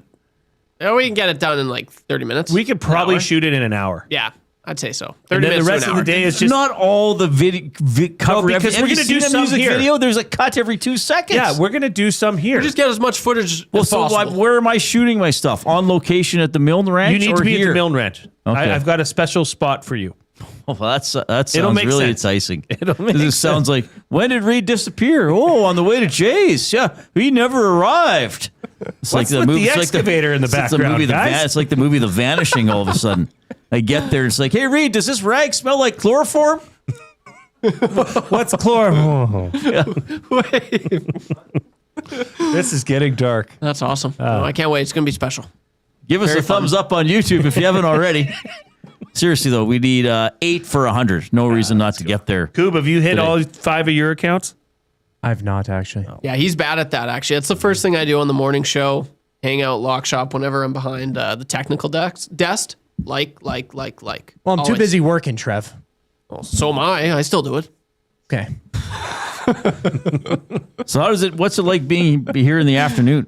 Yeah, this is different. This is the first time I've been here. You were weirded out that I was walking around. Well, yeah, it's different. Like, I was just saying, like, you guys have these screens. I thought you had those screens on as well. No, those Only screens there's are a off. game going. Oh, okay, fair enough. Yeah, we don't watch Another World on the TV. Or like, I 'cause can't usually use these screens because of this thing. Oh, okay, the adapter there. I don't even want to touch it. Nice. Coob's giving us the like there. Thanks, Coob. Oh, because LT, he always has that monitor open. Or on, but yeah, no, this was very different. You guys come out after every break, like Dusty and LT, they kind of stay Dusty for sure, unless it's Tales of the North and they have to go grab something. Wardrobe. But for the most part, we always just sit here. We never. So that's different. We like to stretch our legs, get our steps in. Because we found when we started doing the show together, if we didn't get up, we'd get all crampy and gassy. Fair enough. Yeah. Yeah. Get your steps in. We go poopy. Watch Yeah, we is just telling me. leave a trail of gas walking up and down that hallway, Well, just seeping out of me. Ripping Natural, on your way though, out. natural. No, it's just seeping out. It's not a blast. Yeah, no, it comes out naturally. I got you. Yeah, just some That's release, Reid just some walking down. nice, Every step. nice organic relief. Every step. But yeah, I even asked Zach, I was like, how many times, like, you come out quite a bit? He's like, yeah, I do it a decent amount. I only do it once every morning show. That's around 7:30 to refill my coffee. But I stay put the whole rest of the show. I want to ask you a question. Brent P sent this in, so I'm gonna use Brent P's comment to ask you a question, Trev. If the Oilers consistently won 2 and lost 1 for the rest of the year, would you be a happy guy? Would I be happy? That'd be a pretty good record. I think they'd win the Stanley Cup, wouldn't at they? the end, it's funny because when you put it like that, you're like, oh, that's like terrible. But like their winning percentage was, they'd be at like 66%. Like, Well, I think they would win the Stanley Cup. So, okay, let's just say if that happened in the playoffs. Right. So if they won their first 2 games, they'd win the first series in 5, right? Yep. Because they'd go win-win, loss, win-win. Then they would lose game 1 of the second round, win-win, lose game 4, win-win. You'd win in 6. Well, then every series would follow that format. Yeah, there we go. So I'm all for it. Stanley Cup champs. It would be annoying, though. They are currently playing on pace to become they are. Stanley Cup champions. Yeah. Well, sort of. Indisputable. So like as it is annoying as a fan for sure. You want to see them put together win streaks. Like when Knoblauch was hired, that was unreal. That was so cool to see them go on that historic run there and almost break the Penguins record, I believe, or they tied it. Columbus had Columbus? the record. Oh, they that's right. tied Pittsburgh. Columbus has the all-time record. Yeah. Which was only a few years before that, which is kind of crazy. Yeah, it's not too long ago. And that's fun. And times are fun. When your team's winning and winning and winning and winning, that's great. But at the end of the day, like we said, that's still a pretty good winning percentage, even though they can't really, put together a solid 5 or 6 games. So it's stressful, but, it's kind of okay at the same time. All right. So what kind of watch do you have? Well, this would be a Google Pixel Watch 3. And it's very cool, man. So you have to have a Google phone? Yes. And I keep checking it because it's I wanted to see how my heart rate is. And it's actually doing really good. I'm holding up. What are you sitting at? 85. So that's okay. Not bad. 85? Yeah. What is that bad? Why'd you say it like that? I think mine's quite a bit lower. Oh, geez. So yeah, I do get nervous sometimes. So that's You're all why I was hyped up curious. to be on with us. Yeah, I'm pumped. Well, Let's right go. Now, This is awesome. Right now, but doesn't it show you the average? Like, what's your resting heart rate? Oh, I haven't got that far yet. I can tell you mine right now. Now it's at 90. I'm getting nervous. I'm getting more and more nervous. But the thing with this one is it's cool. I know I can take phone calls on this. And My I heart can rate's text at you. I texted you 66 earlier. beats per minute. 66? My 7-day average resting heart rate is 64. Wow, that's really impressive. Well, I'm a healthy guy. So That's very healthy. Since that game in Tampa Bay on November 20th, the Oilers have lost back-to-back games in regulation time only once. That was December 31st against Boston and January 3rd against Philadelphia. They do have a set. Well, January 13th and 15th, they lost to Nashville in overtime and then lost to the Islanders in regulation. So do you want me to include that November 20th game, Jay? Yeah, sure. So they were 9-9-4 going into that game against Tampa Bay, right? Yes. They are now 25-18-8. So since that game, the night of our client mixer, they are 16-9-4. That's pretty. So not bad. They've won more than half their games. But how close is that? Is 2-1, 2-1? Like how many points is that, Reid? So that's 36 points out of a possible. So they've played 16 and 13. 29. 29. So they've got 36 out of 58 points. What's that points percentage? That's almost 2/3. Yeah. Over, isn't it? 620, 621. Yeah, so like right under. So there, not quite. Interesting. Crunch for the numbers. Let's go. This is good. So if they go, all right, so let's do this. So they're 25, 18, and 8. So they have 58 points. If they get 6, so how many games do they have remaining? 30? 30. 31. So that's 62 available points. So if they get, get the percentage, if they get 62% of 62 available points, that's 38 and a half more points. So let's say 38. So would they get to 100? No. They'd be at 96, right? Interesting. And my preseason prediction for them was 98. Oh, that's a solid pick, man. He's so good. Man, that's I like think my preseason prediction was 164. You were pretty generous with them once again. Yeah. All right, Trev, what do you think, buddy? We're sticking around for the staff meeting. Yeah, this is good. Excited. I'm looking Everybody's forward to it. joining together. Yeah, He just Could you imagine? No, I'm leaving after this. Could you imagine? That'd be funny. Yeah, I'm looking forward to it. Dusty's stocking up on the pizza and the wings, which I cannot wait.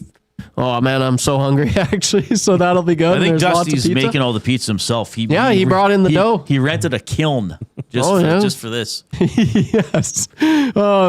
So I can't wait. The chore draft. We're going live at 7, I believe. I What are scheduled you it for. talking about? Yeah, we're having a chore draft. That's part of the meeting. Once we're done the So meeting. So the meeting's only going to take an hour? Yeah, let's see about that. Once Alana gets the conch. He said it's a short meeting. Okay, guys. They want it So pretty ju- good. so just- What are you talking Just about? 47 procedural points I'd like to outline. He's got, Dusty was saying it should be right around 50 minutes. That's what he was timing it at. Okay, awesome. That's what I'm he there was for planning that. for. All right. So I got basketball to I get can't to. wait. This is awesome. All right, Trev, you're a beautiful man. You are too, You have a Reid. nice watch. Thanks for coming on our show. Have you been on our show before? First time, baby. This was awesome. Oh, you're on over the internet once. Nope. Over video cam. Yeah, from your house. Yeah, you were. You were in your basement at your old place. I think you were. Yeah, you were. in the old Yeah, building. you were. I think you've been a guest before. But anyway, it's nice to see you. Have another It's nice gummy, that you- Trev. It's nice that you have a watch. It's nice that you have a PMA, positive mental attitude. We appreciate you. Thank you. I appreciate you guys as well. This was awesome. I really like being on here, and you guys are really good people. And we're over 100 thumbs on YouTube, but if you haven't clicked, make sure you click, see how high we can go. Dustin Nielsen's going to join us next, and we got words of the day. Here's Cope.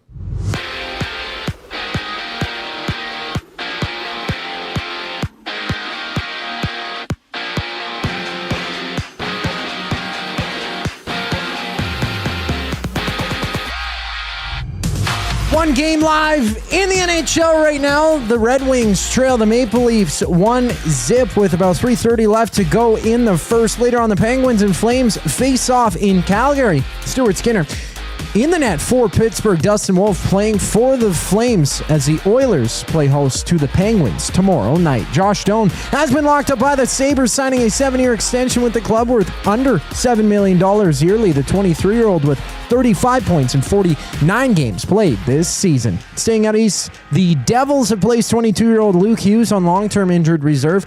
He went down with a shoulder injury Monday against the Flames. In the NBA, there's 7 games on the docket. Toronto tipping off with Sacramento at 8 o'clock.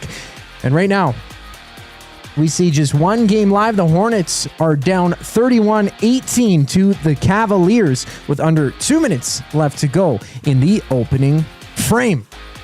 The final segment of the Reid Wilkins Show with Dustin Nielsen joining the boys. Checks on the other side of the break. I'm Zachary Kubish. You're up to date. Firehouse Subs. Our subs are freshly toasted, stacked high, and crafted to satisfy. Each sub is piled high with premium meats, melty cheese, and toasted to perfection. Firehouse Subs brings bold flavor to every bite, all served on a freshly toasted roll. But we're not just feeding Edmonton, we're fueling it. Dig into the brisket hat trick, piled with slow-smoked brisket and melty cheese. Or go to the Firehouse Subs fan favorite, the Hook and Ladder. Made to order with smoked turkey, honey ham, and Monterey Jack cheese on a perfectly toasted roll. With 15 Firehouse Sub locations across Edmonton and the greater area, it's easy to grab a hot and hearty sub close to home. Firehouse Subs. Hot, hearty, made to satisfy. Hi there. If you're like me, you like to picture yourself in luxury, even though there's absolutely no way you could afford it. And if you can, well, even better. Thankfully, I picture myself in something that is luxury, but still absolutely affordable, like the all-new Mazda CX-90 from Park Mazda. With the new luxury features like facial recognition settings and quilted detail Napa leather seating, I can pretend to be comfortable with all of my proper settings activated without even touching a button, thanks to Mitch Lewicki and the great staff at Park Mazda. I like to picture Mitch Lewicki as a ninja fighting off evil samurai. Park Mazda, your dealer for life in Sherwood Park off Y Road, parkmazda.ca. Your brand deserves more than just a whisper, it deserves a buzz. At the Hive Product Marketing, they specialize in promotional products that bring the buzz. From eye-catching giveaways to unforgettable keepsakes, they got the perfect products to make your brand stand out and get noticed. Visit the Hive Product Marketing and let them create the buzz your business deserves. The Hive Product Marketing, the official merch partner of Edmonton Sports Talk. Visit them online at thehiveproductmarketing.com. Looking for a winning strategy for your retirement? Contact me, Joaquin Gage at K4 Financial, where expertise meets dedication. I will always look for a careful approach to your retirement, ensuring your financial future is secure. From tailored strategies to clear, actionable advice, I'm here to guide you every step of the way. Don't leave your future to chance. Get in touch with me, Joaquin Gage, today at k4financial.ca or email joaquin.gage@k4financial.ca to start planning for a brighter future and a more secure retirement.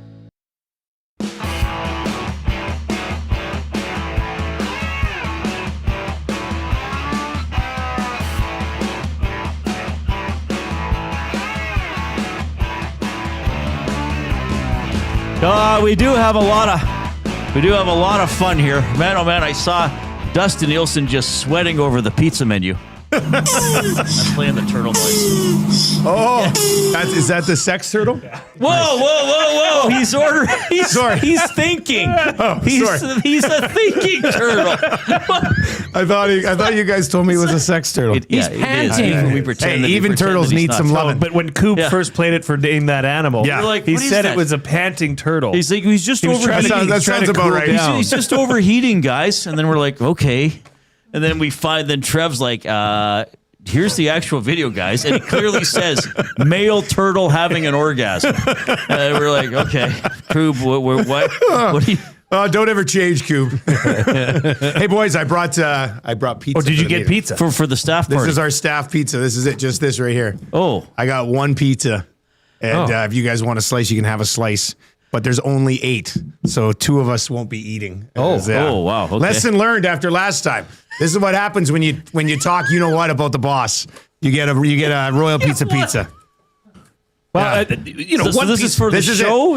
No, this is for the entire staff. This is so we got to keep it warm for the boys. Okay, so you said how many pieces are in there? There's 8 in there. Okay. Yeah. So we'll split. There's 11 of us. Yeah, the younger guys can split a piece. Okay. That's okay. That's fair. It's a seniority thing, and we're gonna draft the slices. So somebody can go first, and then you get to pick your slice first, and so forth. I like it. Are we actually like? Did you make an announcement about the streaming? Are we streaming? Yeah, we're streaming the chore draft at 7 o'clock. Here? We're actually. I don't. What? Yeah. So who's the draft master? I'll like host it as the boss. And then we'll just rotate people. First pick and come in, sit down in the chair, explain what they're going to take, and go from there. Trev made a thumbnail for it and everything. Did he? Yeah. Keep autoplay on. It'll redirect. Official. Yeah. Okay. It's real when you get a thumbnail. It'll be like one day Edmonton's going to like get to host the Super Bowl, and Dustin will be like, not sure about it. No thumbnail. I haven't seen a thumbnail yet. Yeah, I'm not sure that's real. Whoa! What's going on, guys? Settle down, guys. Stop swearing. Watch the. Watch the language. We're on the air in here. I do not know what that is all about. What's that about? How can anybody be this excited? They must have saw the pizza. They must have saw the. I'm not sure why that was necessary right outside. That wasn't set up, by the way. That was Benny. No, that was Benny. I'm not sure why he's down at this end of the office. Am I right? Yeah. Why is he down at this end of the yelling office? That should not. That's going to start at about what? Yeah, I think the meeting will take like probably 45, 50 minutes. Well, I like this because now we have a hard out for our meeting. You got to get to the show. Yeah. You know who else has a hard out?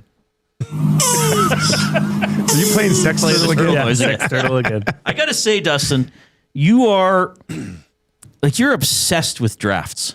I do. I love them. Yeah, I do. Yeah, it's a little alarming. It's a strategy thing.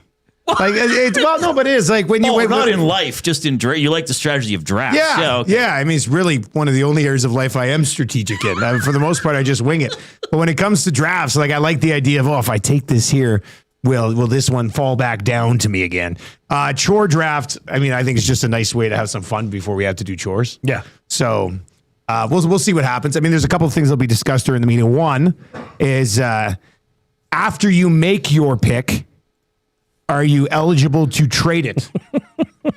Right? So I know because I want to keep garbage. Well, yeah, and Tommy's like, I'll just keep doing laundry. I said, The rule is you can't draft something that you just did. But let's say you take laundry, Tommy takes garbage. Can you guys just flip them for the 2 months? I don't have a problem with it. Be combined. Why wouldn't they be laundry and garbage should be combined? Should almost be combined. Why wouldn't? I don't know who's going to be opposed to that. I don't think anybody should be. I don't think anybody will be. So hopefully not. So we'll see. Maybe we all just end up. Well, there's no way you and Eric are getting the buy again. I mean, if I trade for it, you could trade. I might take a buy. You could. We got to ask him the off-topic topic. Favorite best sports book you've ever read? First, I mean, this is I don't read a lot of books. Sports Illustrated. Mine was like Sports Illustrated. Yeah, Sports Illustrated, like the magazine. Yeah. Oh, geez, that's pathetic. I got a book from Reid today. You know what? I remember a couple. I remember when I was in grade, and it must have been grade 5 or 6.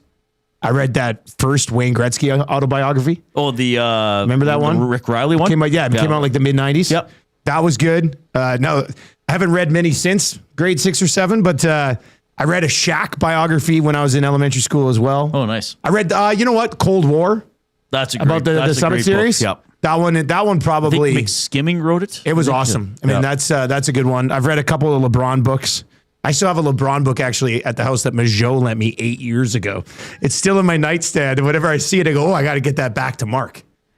But I haven't. It's been 8 years. Yeah, but I finished it. That was I think written by Brian Windhorst. Where is it? I put it. And I like to read Beckett magazine for card values. Oh, that's a good one. Yeah, that's pathetic. All right, so you're gonna. Yeah. Who's doing word of the day? Just Dusty? No, both of you. You presented can by we got Edmonton Public Library as a sponsor. What? How cool is that? That's incredible. My kids have a library card. Edmonton Public Library. They won't tell you what to read, just where to find it. Learn more about how EPL protects your freedom to read at intellectualfreedom.ca. What I do know, because my wife's a teacher and Reid she and likes Jay. the kids to read. I'm sorry, did I break There your is a lot more than books. What do they got to say? Oh yeah. Oh, it's amazing. Well, I've shown you that app I use. You can get magazines on the app. find out. By the way, Abusi's going to complain. He hates when we talk over the word of the day intro. Did we just do that? Yeah, it played. It's so weird not having headphones in. Yeah, Especially because I usually have mine just maxed. Yeah, Okay, some so- people have them maxed. Okay, so we'll do I it have to write this together. down too? Yeah. Well, or I could do I'll do the Cool writing. pen. I'll do the writing for Okay, both you of write us, for us. You Dustin. write for us. Well, you can talk about it. Okay. Yeah. First word. This is softball. Schmooze. First word of the day. Schmooze. I'm pretty sure it's like that. I would think so. I mean, I'll be pretty There'd stunned. have to be a C. Part of me's wondering about that C. I think there is a C. Because it would look weird, wouldn't it? Well, I mean, I initially thought C as well, but now I look at it. But usually we got to go with our first instinct. Yeah, let's do that. Do you then. want to say it out loud, or do you want me to do it? You do schmooze. SCHMOOZE. Schmooze. We got it. He's playing the victory noise. All right, so we got a point. Yep. Now we have to give the definition. Now, this is not our final answer. We're going to figure out how to phrase it. I guess the phrasing would be to mingle and impress. To mingle and one. attempt to impress a person. Okay. Yeah. Yes. The actual technical definition to schmooze is to warmly chat with someone, often in order to gain favor, business, or a connection. Yeah, suck up. Good. Yeah. Like tomorrow, we're going to be schmoozing at that afternoon event we're going Yeah, to. we're allowed to say where you're going? It's our buddy Matty McFeast. He runs like Westlink Consultants. He's having like a sponsorship event. Oh, good. Yeah. Yeah. Well, we'll keep flying solo tomorrow. I know there's like a couple of presenters and the ones things about like what sponsors are looking for, and I'm just gonna yell out, "Us! You're looking for us! Come be with us!" He's going to steal the thunder. Yeah, that's what we're gonna do. All right, next word. Second word of the day, arduous. Arduous. Now, this guy's quick. I mean, that was really quick. That's a U, by the way. Yeah. Yeah, I think that's it. Arduous. That doesn't make sense. No, and the IOUS doesn't make sense. Oh, Does it? no. It has to Arduous. ARDUOUS. He's playing Do you play that on the morning show? No, you know what, though? You still play Make My Day. I do play Make My Day. I heard that so somewhere around the office, and I said, "Hey, that's from Reed Show, right?" I can't remember where I heard it, but somebody's like, "Yes, it's from Reed Show." So I believe this just means difficult, challenging, like an It's like a difficult journey. task. It's an arduous, Yeah. right? This is pretty easy. Right? Sometimes when I'm listening, I'm always like, I hate to say this. I think I he disrespected you a little I was bit. just going to say, No. These are two. I've heard the segment, and there's words I've never heard of before. I just and go now off you can what use these comes two up in the same sentence. It was an easy day. I just go to where I go. I was on his laptop accidentally, and he was on this website, wordsforidiots.com. This is not true. I appreciate it. So we went 4 for 4. If there was such a website? wordsforidiots.com. There probably is. Yeah, there's websites for everything. I'm afraid to Google it now in case it's okay. Let's Google it. It gives the definition of Let's go. it gives the definition of idiot. Words for I can't spell words. Wordsforidiots.com. No, we'll have to buy the URL. That would be fun. That would be amazing. All right. I remember quickly on websites. Remember when first websites started to come out? I dabbled in a bit of HTML code back in the day. Ooh. And my roommate and I, we had a good party apartment, and we made a website. It was years ago, and it was like I can't remember the host at the time, but it was like something.com/apartment316. And we'd like post stuff that was happening in our place. Oh, really? On the No website. way. Yeah. Yeah. We thought it was a pretty cool thing. It lasted for like 2 months. You should have made shirts like instead of that would have been a good idea. John 316. Yeah, apartment 316. No, apartment 306. Oh, sorry, damn. That's awesome. Screws that up. All right, we gotta go to our staff meeting. Dustin, thanks for coming by. I'll be on your show I'll tomorrow save morning. some of the 7 o'clock pizza for you guys. Yeah, 7 I was o'clock. just prepping for your show. We're gonna talk we're gonna talk tattoos tomorrow. Okay, I'm not sure where that's gonna go. So because I know where it's gonna go. Right on your ass. Thanks, boys. On behalf of the Coob and the Glue Guy, I'm Reid. Talk to you tomorrow.